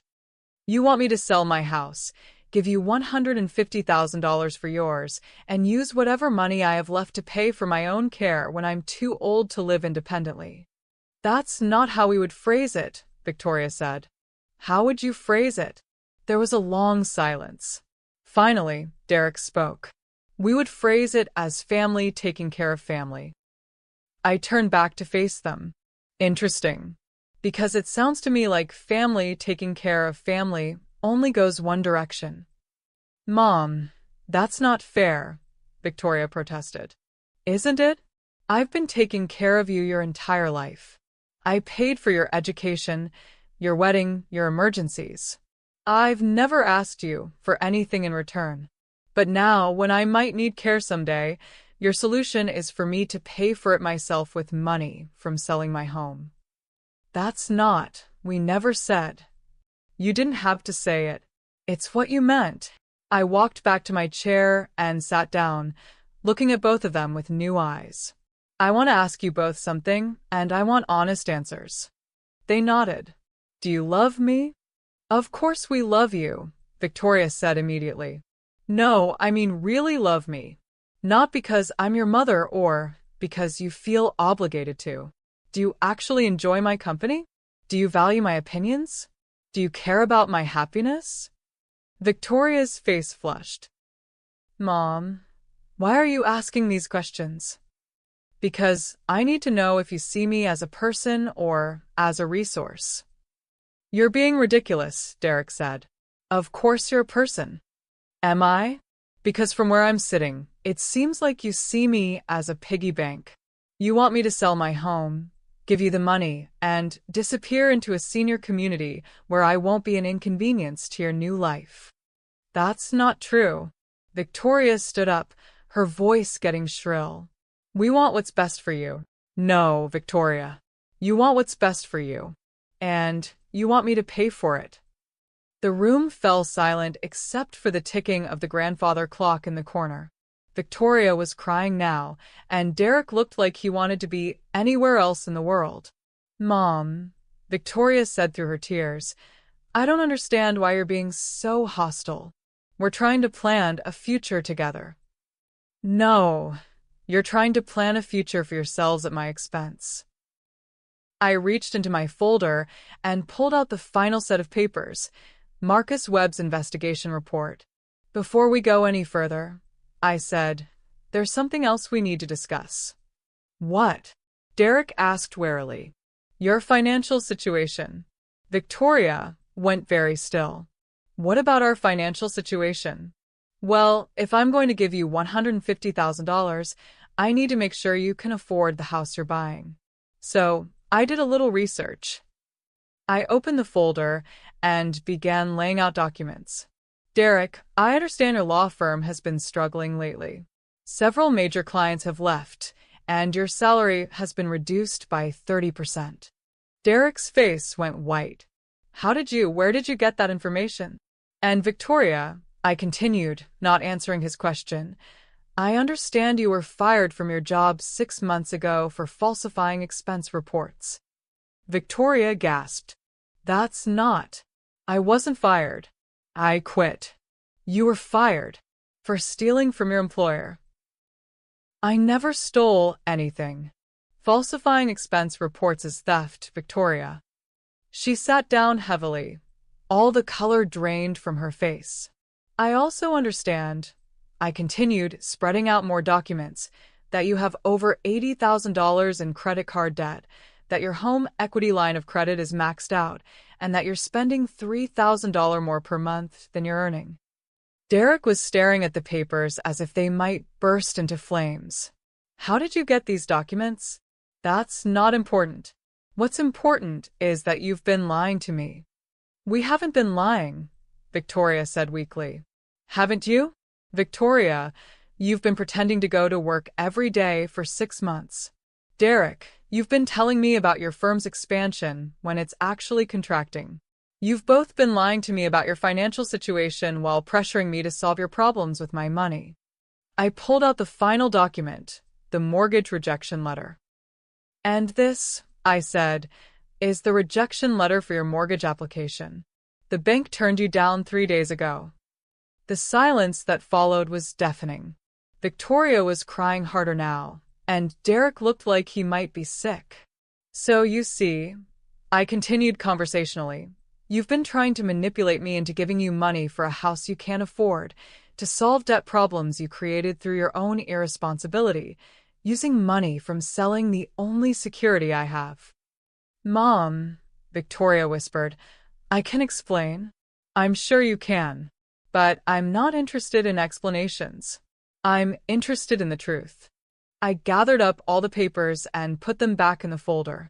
The truth is that you don't love me. You see me as a solution to your problems. You don't care about my well-being or my happiness. You care about my bank account. That's not true, Derek said, but his voice lacked conviction. Isn't it?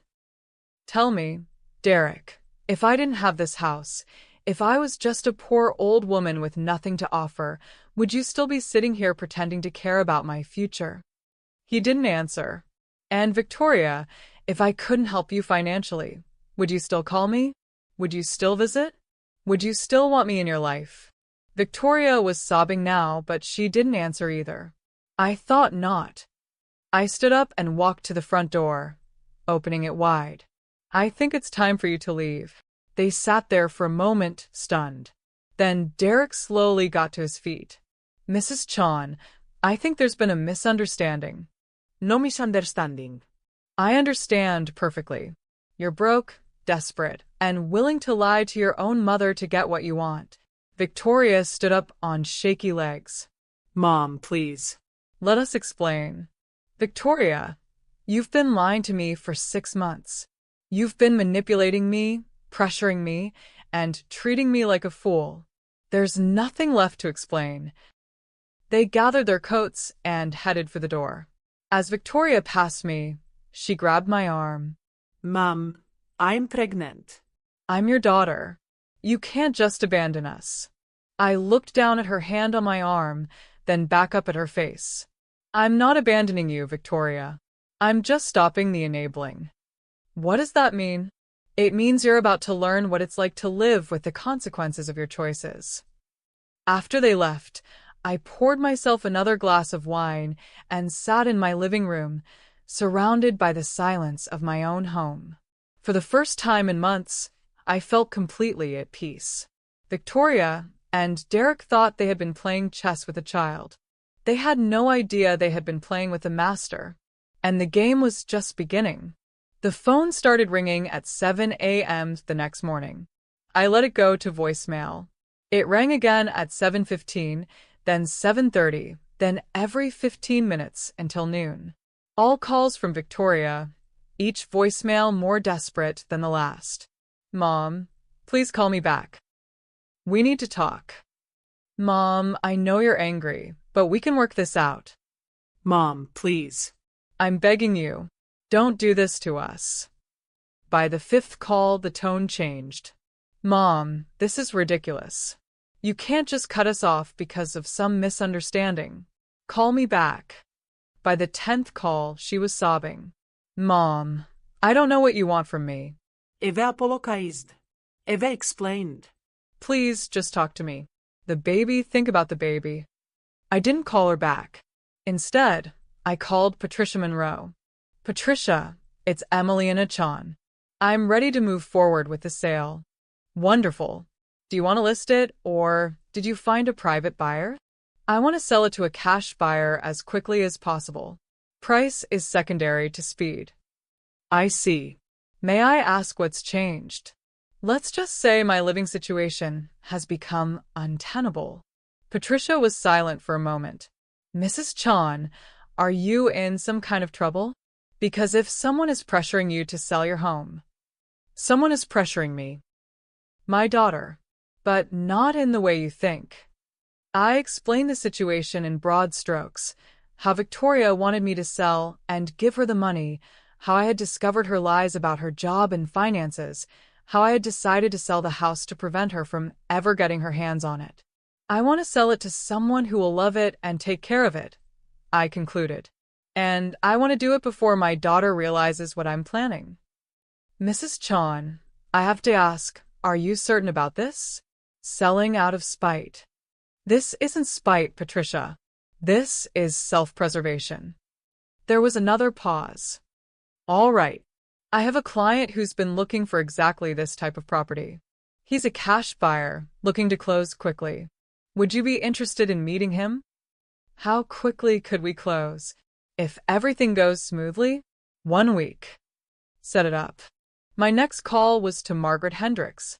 Margaret, I need to finalize the changes to my will immediately. What's the rush, Emiliana? I'm selling my house. I want to make sure my estate planning is complete before the sale goes through. You're selling? I thought you wanted to stay in your home. I did, but circumstances have changed. Margaret agreed to have the new will ready by the end of the week.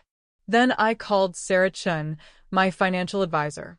Sarah, I'm going to have approximately $475,000 in cash within the next 2 weeks.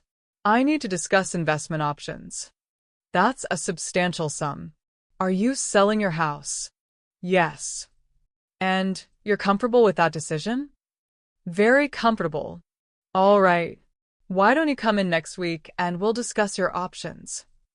By the time I finished my calls, it was mid-afternoon and Victoria had called 6 more times.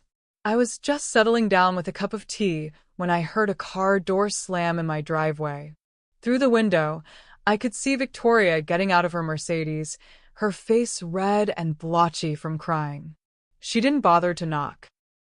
She used her key, the key I had given her years ago for emergencies, and burst through my front door like a woman possessed. Mom, she called out. I know you're here. We need to talk. I stayed in my kitchen, sipping my tea calmly. Victoria found me there a moment later, looking wild-eyed and desperate. Mom, why haven't you been answering your phone? Because I don't want to talk to you. This is insane. You can't just shut me out. Can't I? This is my house, Victoria. I can do whatever I want.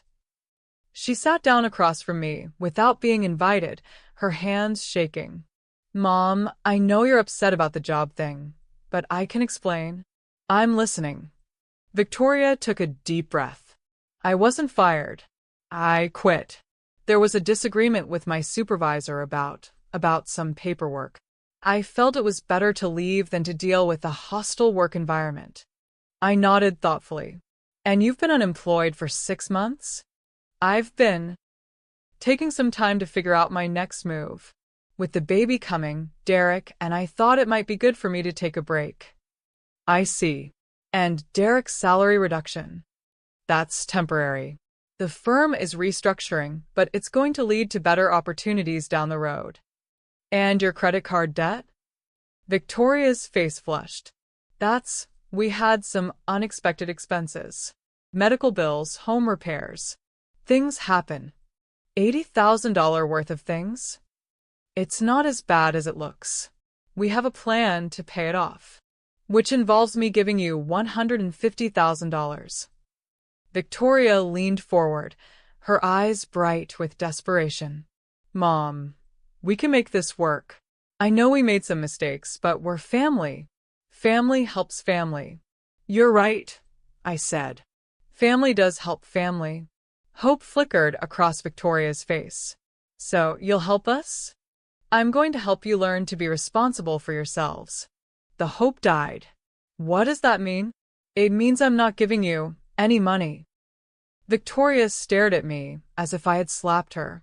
But you have to. We're counting on you. You should have thought of that before you started lying to me. I never lied to you. I stood up and got the folder containing Marcus's report. I laid it out on the table between us. The employment records, the credit reports, the mortgage rejection. You told me Derek got promoted. He didn't. You told me you were doing well at work. You were fired. You told me you were looking at a $600,000 house. It's $750,000. You told me you qualified for a mortgage. You were rejected. Victoria stared at the papers, her face going pale. Where did you get these? I hired a private investigator. You what? You heard me. When my own daughter started lying to me and pressuring me to make major life decisions, I decided I needed to know the truth. Victoria looked like she might faint. You investigated us? Your own family? My own family was lying to me. But that's... She seemed unable to find words. Legal? Ethical? Necessary? Yes, it was all of those things. Victoria slumped back in her chair. Mom, I don't understand what you want from me. I want honesty. I want respect. I want to be treated like a person instead of a piggy bank. I do respect you. No, you don't. You see me as weak and gullible and easily manipulated. You thought you could lie to me indefinitely, and I'd never find out. That's not true. Isn't it? Tell me, Victoria, when were you planning to tell me about losing your job? Victoria was quiet for a long moment.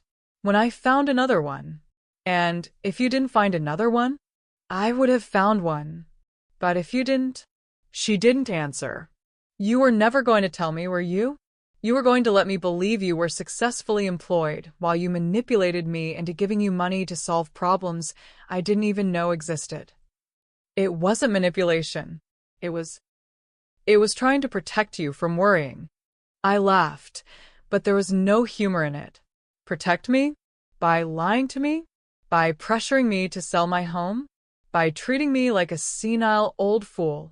I never treated you like a fool. Then explain the dinner party.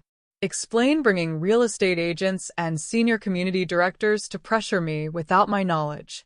Explain telling everyone that I was interested in moving when I had clearly told you I wasn't. Victoria's eyes filled with tears. I thought if you could see the options, if you could meet people who could explain the benefits. You thought you could manipulate me into doing what you wanted. I thought I could help you see reason. Whose reason? Yours. Victoria stood up abruptly, her chair scraping against the floor. Mom, this is crazy. You're acting like I'm some kind of criminal. You stole from your employer. You lied to your mother. You tried to manipulate me out of my home. What would you call that? I would call it a daughter trying to take care of her mother by taking away everything that gives her security and independence. Victoria paced around the kitchen, running her hands through her hair. Mom, I don't know what you want me to say. I'm sorry. Okay. I'm sorry I lost my job. I'm sorry we have debt. I'm sorry Derek's firm is struggling. But we're family and families stick together. Do they? Because when I asked if you would take care of me if I needed help, you said it wasn't practical. That's different. How is it different? Because you'd be better off in a professional care facility. Would I? Or would I just be out of your way? Victoria stopped pacing and stared at me. What are you saying? I'm saying that you want all the benefits of being my daughter, my love, my support, my money, but none of the responsibilities. That's not true. Then prove it. Take care of your own problems without my money. Victoria's face crumpled. We can't. We're in too deep. Then you should have thought of that before you put yourself in this situation. She fell back into her chair, sobbing. Mom, please. I'm pregnant. I'm scared. I don't know what we're going to do. For a moment, looking at my daughter's tear-stained face, I felt a flicker of the old sympathy. But then I remembered her voice on the phone, calling me a burden. I remembered the calculated manipulation of the dinner party. I remembered the months of lies. You're going to figure it out, I said firmly, because that's what adults do. But how? We can't afford the house. We can't even afford our current mortgage if Derek's salary gets cut again. Then you'll have to make some changes. What changes? Sell your house. Move somewhere cheaper. Get a job. Live within your means. Victoria looked at me as if I had suggested she cut off her own arm. Sell our house. But we love our house.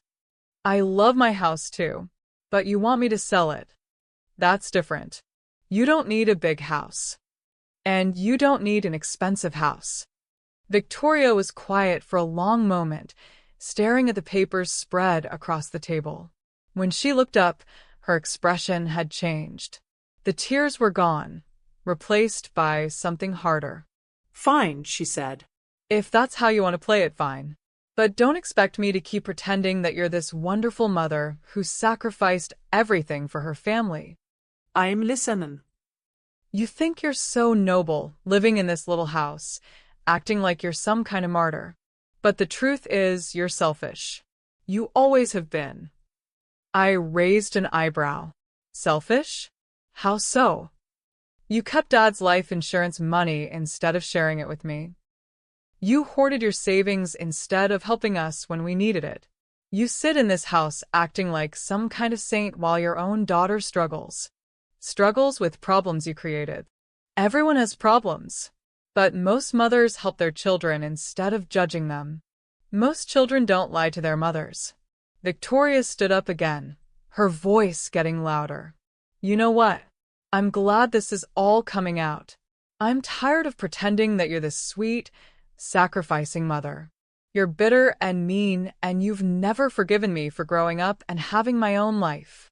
Having your own life is fine, Victoria. Lying about it isn't. I didn't lie. I didn't tell you everything. You pretended to have a job you lost 6 months ago. You pretended Derek got promoted when his salary was actually cut. You pretended you qualified for a mortgage when you were rejected.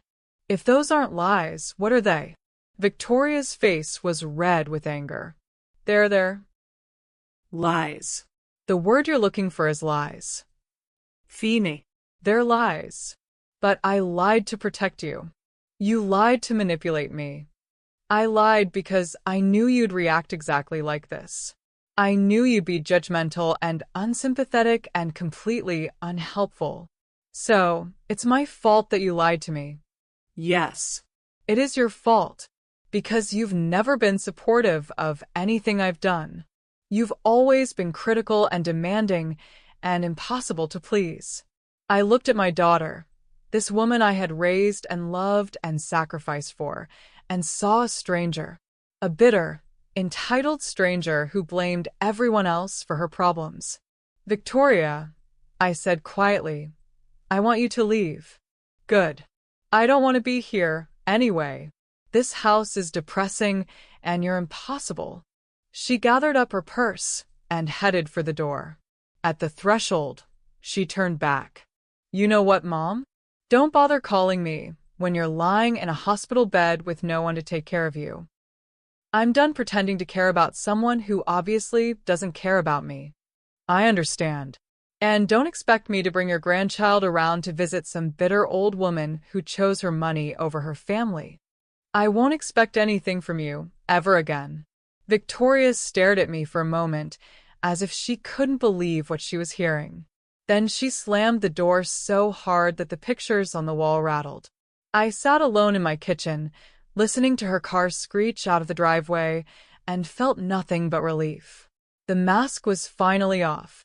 Victoria had shown me exactly who she really was, a selfish, entitled woman who blamed everyone else for her problems and expected the world to rescue her from the consequences of her choices.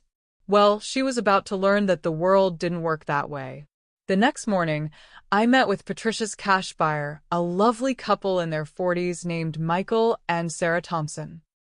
They had been looking for a house exactly like mine for over a year, and they fell in love with it immediately. Mrs. Chon, Sarah said as we toured the garden, this is absolutely perfect. The location, the character, the way you've maintained it, it's exactly what we've been dreaming of. We can close whenever you're ready, Michael added. We've been pre-approved for cash purchase up to $500,000. Actually, I said, I'm asking $465,000. They looked surprised.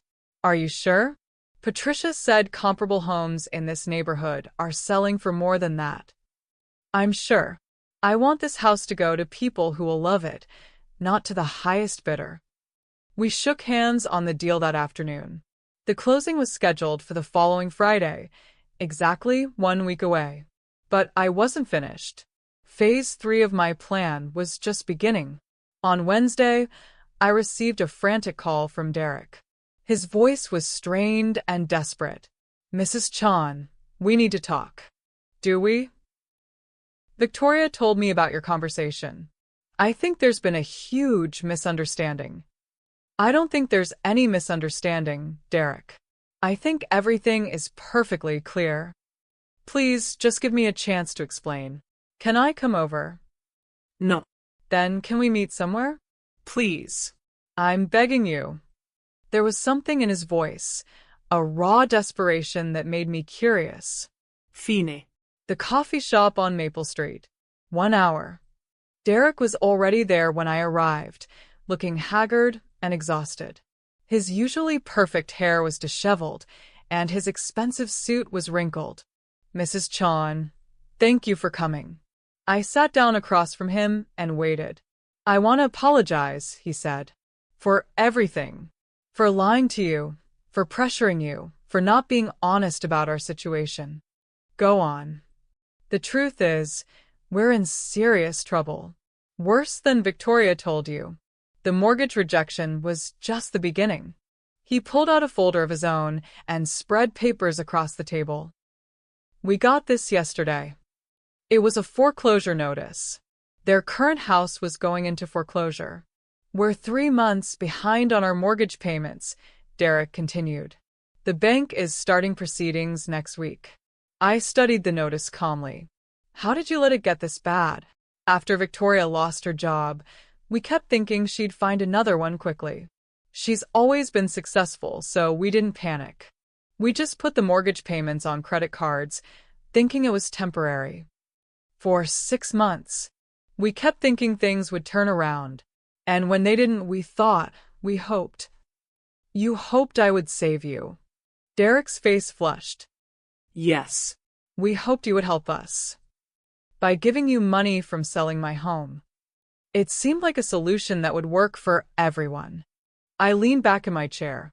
Derek, let me ask you something. If I didn't have this house, if I was just a poor old woman with nothing to offer, Would you and Victoria want me in your lives? Derek was quiet for a long time. When he finally answered, his voice was barely audible. I don't know. It was the most honest thing he had ever said to me. At least you're being truthful now, I said. That's more than Victoria managed. Mrs. Chan, I know we screwed up. I know we lied to you and manipulated you and treated you badly. But we're desperate. If we lose the house, what will happen? We'll have to move in with Victoria's cousin in Ohio, into a one-bedroom apartment, with a baby coming. That sounds difficult. It would destroy Victoria. She's already falling apart from the stress, the pregnancy hormones, the financial pressure, the fear of losing everything we've worked for. I'm afraid she's going to have a breakdown. I felt a flicker of concern despite myself. Whatever else Victoria was, she was still carrying my grandchild. What do you want from me, Derek?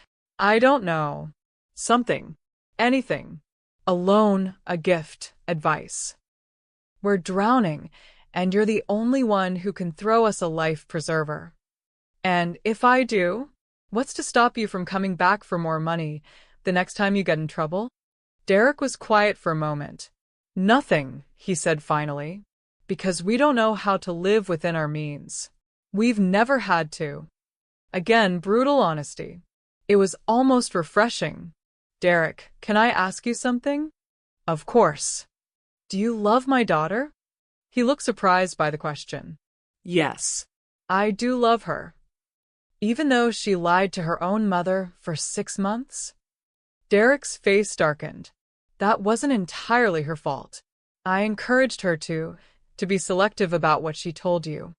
You encouraged her to lie. I encouraged her to focus on the positive. There's a difference? Derek slumped in his chair. No. There's no difference. We lied to you because we thought you wouldn't help us if you knew the truth.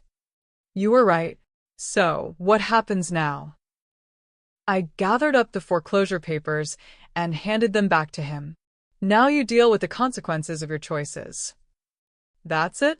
You're just going to let us lose everything. Derek, you lost everything before you ever asked for my help. You've been living beyond your means for years. All I would be doing is delaying the inevitable. But the baby will be fine. Babies don't need expensive houses or fancy neighborhoods. They need parents who love them and take responsibility for their choices. Derek stared at me as if I were speaking a foreign language. Mrs. Chan, I know you're angry with us, but surely you can't want to see your grandchild born into poverty.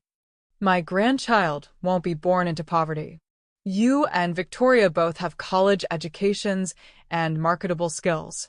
You'll figure out how to support your family. But how? Victoria can't get another job in her field after being fired for expense report fraud.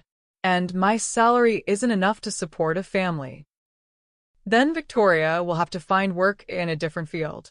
And you'll have to find a way to increase your income. People do it every day. Derek shook his head. You don't understand. We can't just start over. We have reputations to maintain, social obligations, a certain standard of living. No, Derek. You have egos to maintain. There's a difference. I stood up to leave. Let me give you some advice. Sell everything you can afford. Move somewhere cheap. Get jobs, any jobs, and live within your means. Stop worrying about what other people think and start worrying about taking care of your family. And if we do all that, if we humble ourselves and start over, will you be part of our lives? I looked at him, this man who had married my daughter for her beauty and ambition, who had never shown me anything but polite condescension until he needed my money. If you do all that, Derek, you'll have learned something valuable about responsibility and consequences. And maybe we can have a relationship based on honesty instead of manipulation. But no money. No money. Derek nodded slowly. I understand. As I walked back to my car, I felt something I hadn't expected. Pity. Not for Victoria and Derek's financial situation. That was entirely their own doing. But pity for the fact that they had never learned to find happiness in simple things, to take pride in honest work, to build a life based on their own efforts rather than other people's resources. They were about to get a very expensive education in real life. But that education was about to get even more expensive than they realized. Because I wasn't finished with them yet. The closing on my house went perfectly. Michael and Sarah Thompson were delightful buyers who promised to take good care of the place Harold and I had loved for so many years. As I signed the final papers, I felt a bittersweet mix of sadness and relief. I was saying goodbye to decades of memories, but I was also freeing myself from Victoria's manipulations forever. "Mrs. Chon," Sarah said as we shook hands, "thank you for trusting us with your home. We promise to love it as much as you have." "I know you will," I replied. "That's why I chose you." Patricia Monroe handed me the cashier's check, $465,000. More money than I had ever seen in one place. "What's your next step?"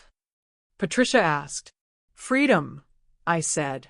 I had already put most of my belongings in storage and moved into a beautiful furnished apartment in an upscale senior community about an hour away. Not because I needed care or supervision, but because I wanted the luxury and convenience that my new financial situation could afford. The apartment had a stunning view of the mountains, a gourmet kitchen, and access to amenities I had never dreamed of having. But the best part was that Victoria didn't know where I was. I had changed my phone number, opened new bank accounts, and given my new address only to Margaret Hendricks and Sarah Chen. As far as Victoria knew, I had simply vanished. It took her 3 days to realize what had happened. Maria Rodriguez called me that Thursday morning. "Emiliana, I thought you should know your daughter has been driving by your old house every day since Monday. She seems very upset." "I'm sure she is. She came to my door yesterday asking if I knew where you had moved. I told her I didn't know anything." "Thank you, Maria. I appreciate your discretion. Mija, are you all right? This whole situation seems very complicated." "It is complicated, but I'm better than I've been in years." That afternoon, Victoria tracked down my new phone number somehow and called me. Her voice was hysterical. "Mom, where are you? What have you done?" "Hello, Victoria. I went by the house, and there are strangers living there. They said you sold it. Is that true?" "Yes, it's true." There was a long silence. When Victoria spoke again, her voice was barely a whisper. "You sold the house." "I sold the house. But that was my inheritance. That was supposed to be mine someday. It was my house, Victoria. I could do whatever I wanted with it. But you sold it to strangers. To people we don't even know. I sold it to people who will love it and take care of it. How could you do this to me? How could you be so cruel?" I almost laughed. "Cruel? Victoria, you spent months lying to me, manipulating me, and pressuring me to sell that house against my will. When I finally did sell it, you call me cruel? But you sold it to spite me." "No, I sold it to protect myself from you." Victoria was crying now. "Mom, please tell me you at least kept some of the money for us. For your grandchild." I kept all of the money for me. All of it. Every penny. The silence that followed was so long I thought she had hung up. When she finally spoke, her voice was cold with rage. "You're a selfish, bitter old woman. I hope you're happy with your money, because it's all you have left." "Actually, Victoria, I'm happier than I've been in years. We'll see how happy you are when you're dying alone in some nursing home with no family to visit you. If that happens, it will be because you chose money over love. I chose love over money. Love for myself, finally." Victoria hung up without another word. But she wasn't finished. Over the next few days, she left dozens of voicemails, each one more desperate than the last. She alternated between rage and pleading between threats and promises. Mom, we're going to lose everything. How can you live with yourself? Mom, I'm pregnant. What kind of grandmother chooses money over her grandchild? Mom, Derek's talking about leaving me. Our marriage is falling apart. Is this what you wanted? I listened to each message once, then deleted it. Victoria was finally learning what it felt like to face consequences without someone rushing in to rescue her. But the real revelation came the following week when Margaret Hendricks called with surprising news. Emelina, I think you need to know something. Victoria came to see me yesterday. Oh. She wanted to know if there was any way to contest your sale of the house. She seems to believe she had some legal claim to it. And what did you tell her? I told her the truth, that you were the sole owner and had every right to sell it. But then she asked me something very interesting. What? She asked if you had changed your will recently. I felt a chill. What did you tell her? I told her that I couldn't discuss your private legal matters with her. But, Emelina, I think you should know that she seemed to have some very specific ideas about what she thought she was inheriting. Such as? She mentioned life insurance policies, investment accounts, and something about a trust fund her father had set up for her. I was confused. Harold never set up a trust fund for Victoria. I know. I handled Harold's estate, remember? There was no trust fund. Then why would she think there was? I don't know. But I think you should be aware that Victoria may have been counting on inheriting more than just your house. After Margaret hung up, I sat in my beautiful new apartment, staring out at the mountains and trying to make sense of what I had just learned. Victoria hadn't just been scheming to get money from my house sale. She had been counting on inheriting substantial assets that didn't actually exist. Where had she gotten that idea? I called Sarah Chun, my financial advisor. Sarah, this might sound strange, but has anyone contacted you recently asking about my accounts? Actually, yes. Someone called last week claiming to be your daughter, asking about your life insurance and investment balances. And what did you tell them? Nothing, of course. I can't discuss your private financial information with anyone without your written authorization. But they asked about specific accounts? Yes. They seem to know quite a bit about your portfolio, more than they should have, unless you had shared that information with them. I had never shared my financial information with Victoria, but suddenly I remembered something that made my blood run cold. 5 years ago, when I had been in the hospital for gallbladder surgery, Victoria had helped me organize my paperwork. She had access to my financial statements, insurance policies, and investment records. I had thought she was being helpful, but now I realized she had been gathering intelligence. She had been planning this for years. The phone rang, interrupting my thoughts. It was a number I didn't recognize. Mom, it was Victoria, but she sounded different. Defeated. How did you get this number? I hired someone to find you. A private investigator? Yes. She laughed bitterly. Ironic, isn't it? I used the same tactic you did. What do you want, Victoria? I want to understand. I want to know why you hate me so much. I don't hate you. Then why are you destroying my life? I'm not destroying your life, Victoria. Your life was already destroyed. I'm just not saving you from the wreckage. But I'm your daughter. Yes, you are. And I loved you more than my own life. But you taught me that love without respect is just enabling. Victoria was quiet for a moment. Mom, can I ask you something? Go ahead. Did you ever really love me? Or was I just another obligation to you? The question caught me off guard. Of course I loved you. I still love you. Then how can you watch me lose everything and feel nothing? Who says I feel nothing? Do you? Do you feel anything when you think about Derek and me losing our house? I considered the question carefully. I feel sad that you're in pain. I feel disappointed that you made such poor choices. I feel angry that you lied to me for so long. but I don't feel guilty for refusing to enable your irresponsibility. So you're just going to let us fail. I'm going to let you succeed or fail based on your own efforts. Victoria was crying again. Mom, I'm scared. I don't know how to live without money. I don't know how to be poor. You're not poor, Victoria. You're temporarily broke. There's a difference. Is there? Poor is when you don't have options. Broke is when you've made bad choices with the options you had. And you think we can recover from this?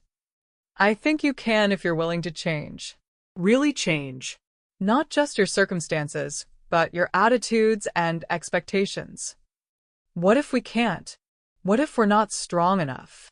For the first time in weeks, I heard vulnerability in Victoria's voice instead of anger or manipulation. It was the sound of a woman finally facing reality. Then you'll learn to become strong enough, I said gently. Because you'll have to. Will you ever forgive me? Victoria, forgiveness isn't something I can give you. It's something you have to earn. How? By taking responsibility for your choices. By stopping the lies and manipulation. By building a life based on honesty and hard work instead of expectations and entitlement. And if I do all that, then maybe we can have a relationship based on mutual respect instead of one-sided sacrifice. Victoria was quiet for a long time. When she spoke again, her voice was very small.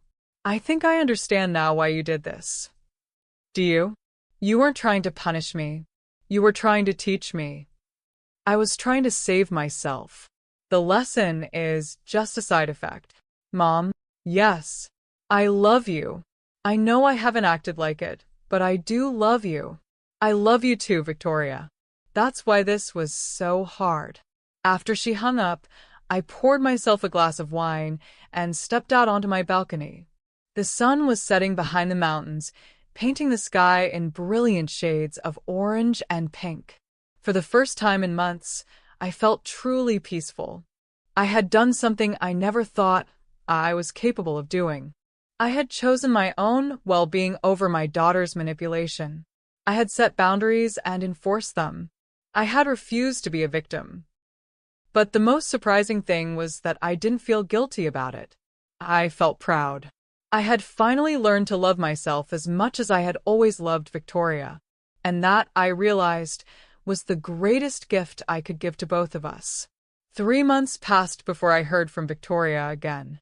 3 months of blessed silence, during which I settled into my new life with a contentment I had never known was possible. My apartment in Mountain View Senior Community was everything I had never dared to dream of. I had a spacious 2-bedroom unit with floor-to-ceiling windows, a gourmet kitchen I actually used, and a study where I had set up a home office. The community offered everything from fitness classes to wine tastings to book clubs, and I found myself busier and more social than I had been in decades. I had made friends, real friends, not people who wanted something from me. There was Eleanor, a retired teacher who shared my love of mystery novels. There was Frank, a widowed engineer, who taught me to play chess. There was Dr. Patricia Williams, a retired physician who became my walking partner and confidant. For the first time in my adult life, I was living for myself. I had also made some strategic financial decisions. With Sarah Chen's help, I had invested most of the money from the house sale in a diversified portfolio that generated enough income to cover my apartment expenses and give me a comfortable lifestyle. I had set aside a substantial emergency fund and purchased long-term care insurance to protect my assets. Most importantly, I had rewritten my will. Instead of leaving everything to Victoria, I had established a scholarship fund for first-generation college students, made substantial bequests to several charities, and created a trust fund for my grandchild that could only be accessed for education and healthcare, and only if Victoria maintained a relationship with me based on honesty and respect. I was, for the first time in my life, completely in control of my own destiny. The call came on a Tuesday evening in late October. I was reading in my study when the phone rang. The caller ID showed Victoria's name. Hello, Victoria. Mom. Her voice was different, quieter, more mature somehow. How are you? I'm very well, thank you. How are you? Tired, but better, I think. Tell me. Victoria took a deep breath. We lost the house. I'm sorry to hear that. No, you're not. And that's okay. We deserve to lose it. I was surprised by her directness. Where are you living now? In a 2-bedroom apartment about an hour outside the city. It's not fancy, but it's clean and safe, and we can afford it. And Derek. Derek is different. Losing everything changed him. He took a job with a small firm that pays about half what he used to make, but he works with people who care more about justice than billable hours. He says he likes it better. And you? I'm working at a nonprofit that helps people navigate bankruptcy and foreclosure.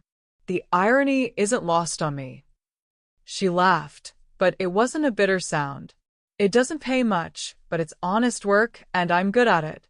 Turns out my experience with financial disaster is actually an asset. I felt a stirring of something that might have been pride. That sounds very meaningful. It is.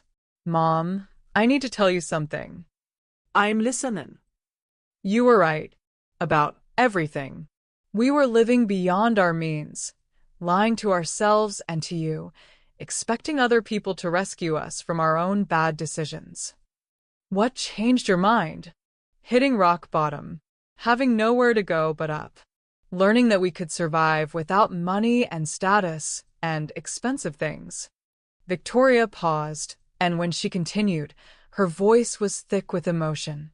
The baby is due in 6 weeks. How are you feeling about that? Scared? Excited? Ready, I think. We don't have much money, but we have each other, and we have a plan. What kind of plan? Derek is studying for the bar exam in Ohio, where his cousin lives. If he passes, he can practice there, and the cost of living is much lower. We've been saving every penny we can. That sounds very sensible. Mom, I need to ask you something, and I want you to know that I'll understand if the answer is no. I waited. Would you like to meet your grandchild when he's born? My heart skipped a beat. Yes. We're having a boy. We're going to name him Harold, after Dad. Tears sprang to my eyes. Victoria. I know I have no right to ask. I know I hurt you terribly, and I know you have every reason not to trust me. But I've learned something over the past few months. What's that? I've learned the difference between being someone's daughter and being someone's child. Being your daughter was about what you could do for me. Being your child would be about loving you unconditionally. And which do you want to be? I want to be your child. I want to earn the right to be your child again. I was crying now, the first tears I had shed since the day I overheard Victoria calling me a burden. Victoria, there's something I need to tell you. What? I never stopped wanting that too. There was silence on the line, and I could hear Victoria crying too. Mom, can I ask you one more thing? Anything. Would you consider being in the delivery room when Harold is born? I know it's a lot to ask, but I want my son to know his grandmother from the moment he takes his first breath. Yes, I said without hesitation. Yes, I would like that very much. We talked for another hour, the longest conversation we had had in years that didn't involve money or manipulation or lies. Victoria told me about her job, about Derek's transformation, about their plans for the future. I told her about my new life, my new friends, my new sense of independence. Mom, Victoria said as we were preparing to hang up, I need you to know something. What's that? I'm proud of you. Proud of me? Yes. You taught me something I never would have learned any other way. You taught me that love has to include respect, and respect has to be earned. It wasn't easy. The best lessons never are. After Victoria hung up, I sat in my study for a long time, watching the lights twinkle in the valley below. I thought about the woman I had been 3 months ago, desperate for my daughter's approval, willing to sacrifice everything for a relationship that was built on manipulation and conditional love. And I thought about the woman I had become, independent, self-sufficient, surrounded by genuine relationships built on mutual respect and affection. I had lost a house, but I had gained a life. I had lost a manipulative daughter, but I might be gaining a genuine child. And I had gained something even more precious: self-respect. The phone rang again, interrupting my thoughts. It was Eleanor from down the hall. "Emelina, are you free for coffee tomorrow morning? Patricia and I are planning a trip to the wine country, and we want to see if you'd like to join us." "I'd love to," I said. "What time?" As I prepared for bed that night, I looked around my beautiful apartment and felt a deep sense of satisfaction. This was my life, not the life someone else thought I should have, not the life I was expected to live, but the life I had chosen for myself. Tomorrow, I would have coffee with friends who valued my company. Next week, I would visit art galleries and attend lectures, and maybe even take that cooking class I had been considering. And in 6 weeks, I would meet my grandson, not as a desperate grandmother begging for scraps of affection, but as a woman who had learned to love herself enough to demand real love in return. Victoria thought she had been calling to ask for forgiveness. But what she had really been doing was acknowledging something far more important: that I had been right to value myself enough to walk away from a toxic relationship, even when that relationship was with my own daughter. That acknowledgement was worth more than any apology could ever be. And it was exactly the foundation we needed to build something better. The call came at 3:17 a.m. on November 15th. I had been expecting it for days, checking my phone constantly, sleeping fitfully. When it finally rang, I was instantly awake. "Mom." Victoria's voice was breathless, excited, exhausted. "He's here." "Harold?" "Harold James Mitchell. 7 pounds, 4 ounces. He's perfect, Mom.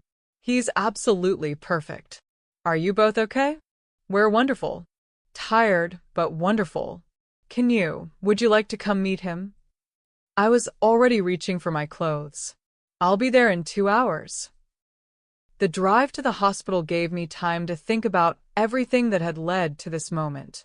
6 months ago, I had been a woman trapped in my own life, manipulated by my own daughter, unable to see my own worth.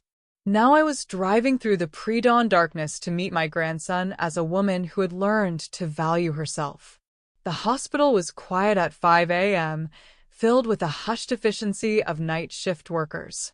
I found Victoria's room on the maternity ward and knocked softly. "Come in," Derek's voice called. I opened the door and saw a scene that took my breath away. Victoria was sitting up in bed, radiant despite her exhaustion, holding a tiny bundle wrapped in blue blankets. Derek was beside her, his face transformed with wonder and love. "Mom," Victoria said softly, "meet your grandson." I approached the bed slowly, my heart pounding. Victoria shifted the baby so I could see his face, a perfect little features, dark hair, Harold's nose. "He's beautiful," I whispered. "Would you like to hold him?" I nodded, not trusting my voice. Victoria placed Harold in my arms, and I felt something I hadn't experienced in decades: pure, uncomplicated joy. "Hello, Harold," I said softly. "I'm your grandmother." The baby opened his eyes, Harold's eyes, dark blue and alert, and seemed to look directly at me. In that moment, I understood something fundamental. This was a clean slate. This child would know me as I really was, not as the desperate, approval-seeking woman I had been. He would grow up understanding that love was a gift freely given, not a transaction to be negotiated. "Mom," Victoria said quietly, "there's something I need to say to you." I looked up from Harold's face. "I'm sorry." Not for getting pregnant, or for having problems, or for needing help. "I'm sorry for lying to you. I'm sorry for manipulating you. I'm sorry for treating you like a resource instead of a person. Victoria. No, let me finish. I'm sorry for taking your love for granted and giving you nothing but demands in return. I'm sorry for calling you selfish when you were the most generous person I knew. And I'm sorry for calling you a useless mother when you were anything but useless. The words hung in the air between us. Derek was crying now, and so was Victoria. You weren't useless, Mom. You were the opposite of useless. You were so useful to everyone else that you forgot to be useful to yourself. I looked down at Harold, this perfect little boy who would grow up in a world where his mother had learned the difference between love and enabling. Victoria, I said finally, I forgive you. Just like that. Not just like that. I forgive you because you've earned it. Because you've changed. Because you've learned to take responsibility for your choices and to value honesty over convenience. Victoria's tears were falling freely now. I love you, Mom. I love you without conditions or expectations or ulterior motives. I love you because you're my mother and because you're an amazing woman and because you taught me the most important lesson of my life. What lesson was that? That real love requires real respect. I handed Harold back to Victoria and sat down in the chair beside her bed. For the first time in years, I felt completely comfortable in my daughter's presence. There were no hidden agendas, no unspoken demands, no manipulation masquerading as affection. What happens now? Derek asked. Now we build a relationship based on honesty, I said. Now we love each other without keeping score. Now we respect each other's boundaries and choices. Even if you disagree with our choices? Victoria asked. Especially then. You're adults. You have the right to make your own decisions and live with the consequences. And if we make mistakes, then you'll learn from them, the way you learned from these mistakes. Victoria shifted Harold to her shoulder, patting his back gently. Mom, can I ask you something? Of course. Are you happy? In your new life, I mean. Are you really happy? I thought about my apartment overlooking the mountains, my new friends, my freedom to make my own choices without considering anyone else's approval. I'm happier than I've ever been, I said honestly. I'm glad. I'm glad you finally learned to put yourself first. It only took me 77 years. Victoria laughed, a sound I hadn't heard in years. Better late than never. We spent the next 2 hours talking about everything and nothing. Victoria told me about her work with the nonprofit, how helping other people navigate financial crisis had given her perspective on her own problems. Derek talked about his new job, how much he enjoyed working for a firm that valued ethics over profits. We're not rich, Victoria said, but we're not broke anymore either. We live within our means, we pay our bills on time, and we're building a savings account. That sounds wonderful. It is wonderful. It's the first time in my adult life that I haven't been worried about money. Because you're not spending money you don't have. Exactly. It's amazing how much stress disappears when you stop trying to maintain a lifestyle you can't afford. As the morning progressed, other visitors arrived. Derek's parents, Victoria's cousin from Ohio, friends from work. I stayed for a while, enjoying the celebration, then prepared to leave. Mom, Victoria said as I gathered my things, would you like to be a regular part of Harold's life? I mean, would you want to see him regularly? I would love that. We could drive up to visit you, or you could come stay with us sometimes. We have a guest room now. I'd like that very much. As I drove home, I thought about the woman I had been 6 months ago and the woman I was now. The old Emelina would have stayed at the hospital all day, hovering anxiously, desperate to be needed. The new Emelina had enjoyed her visit, celebrated the birth of her grandson, and then returned to her own life, a life that was full and satisfying independent of anyone else's needs or approval. That evening, I called Eleanor to tell her about Harold's birth. Then I called Frank to confirm our chess game for the next day. Then I called Dr. Patricia to see if she wanted to join me for the wine tasting scheduled for the weekend. For the first time in my life, I had a support system that wasn't built on obligation or guilt or manipulation. I had friends who enjoyed my company simply because they genuinely liked me. 2 weeks later, Victoria and Derek brought Harold to visit me at Mountain View. It was the first time Victoria had seen my new home, and her reaction was everything I had hoped for. "Mom, this place is incredible," she said, standing in my living room and looking out at the mountain view. "It's like a resort." "It's exactly what I wanted," I said, taking Harold from Derek's arms. "Privacy when I want it, company when I don't. And you can afford all this?" "Easily." Turns out that when you invest wisely instead of giving money away to solve other people's problems, you can live quite comfortably. Victoria flushed slightly, but she didn't look away. "I deserved that." "Yes, you did. But it wasn't meant as an insult. It was meant as a statement of fact." Derek was exploring the apartment, clearly impressed. "Mrs. Chan, this is really beautiful. You've done well for yourself." Thank you, Derek. "I've finally learned to do things for myself instead of for other people's approval." We had lunch in the community dining room, where I introduced Victoria and Derek to my friends. Eleanor fussed over Harold, Frank offered to teach Derek chess, and Dr. Patricia gave Victoria unsolicited but useful advice about postpartum recovery. "Your mother is quite popular here," Eleanor told Victoria. "She's joined every committee, takes every class, and beats all of us at bridge." "That sounds like Mom," Victoria said, but she was smiling. After lunch, we walked through the community gardens, where I showed them the small plot I had claimed for myself. "You're gardening again?" Victoria asked, surprised. "I'm doing everything I always wanted to do, but never had time for, because I was too busy worrying about everyone else." "Like what?" "Like taking art classes. Like learning to use a computer. Like traveling." "You're traveling?" "Next month I'm going on a cruise to Alaska with a group from here. In the spring, we're planning a trip to Tuscany." Victoria stared at me. "Mom, you've never traveled anywhere except to visit family." "Because I never had the money or the freedom. Now I have both."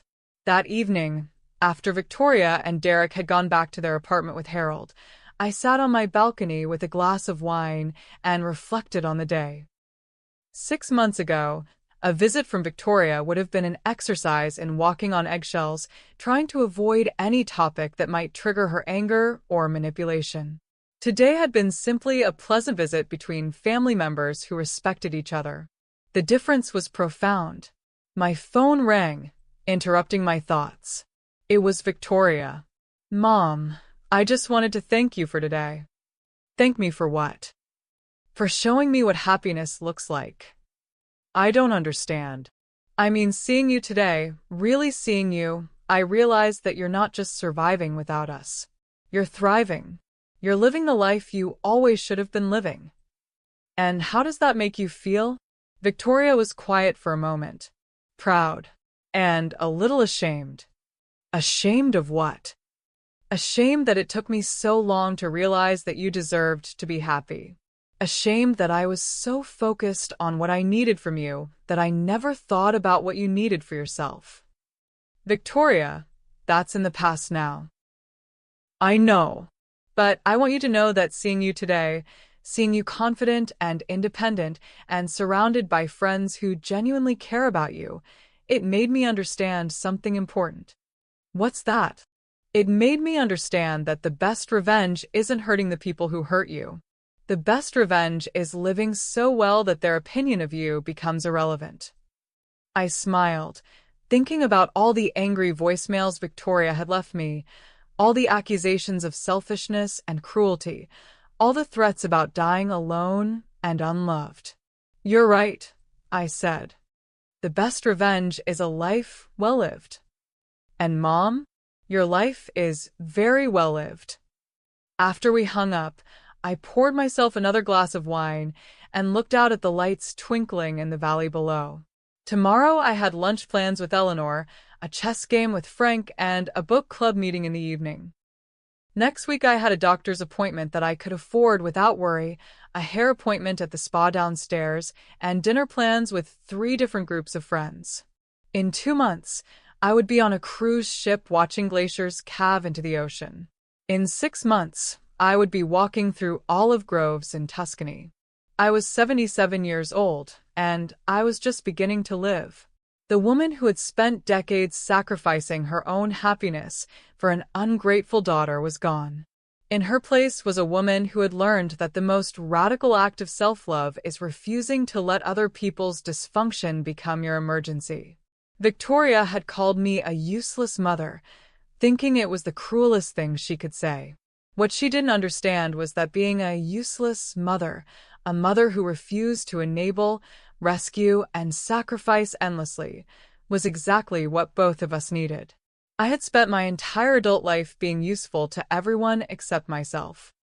But in learning to be useless to Victoria, I had finally become useful to the person who mattered most, me. And that, I realized as I raised my wine glass in a silent toast to the mountains, was the sweetest victory of all. The old Emelina would have spent this evening worrying about Victoria's feelings, second-guessing her decisions, wondering if she had been too harsh or too unforgiving.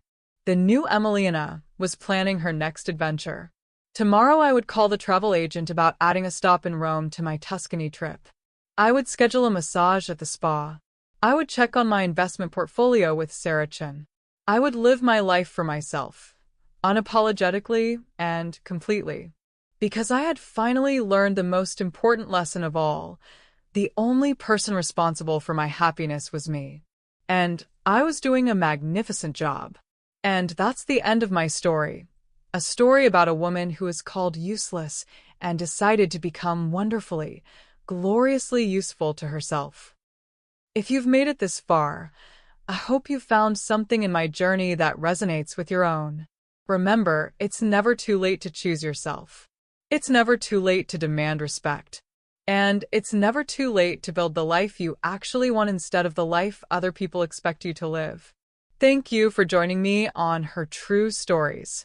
If this story moved you, if it inspired you, if it reminded you that your own worth is not determined by how useful you are to other people, please hit that like button, subscribe to our channel, and share this story with someone who needs to hear it. Because every woman deserves to discover her own power, even if it takes 77 years to find it. Until next time, remember, the best revenge is a life so beautifully lived that other people's opinions become irrelevant. Live that life. You deserve it.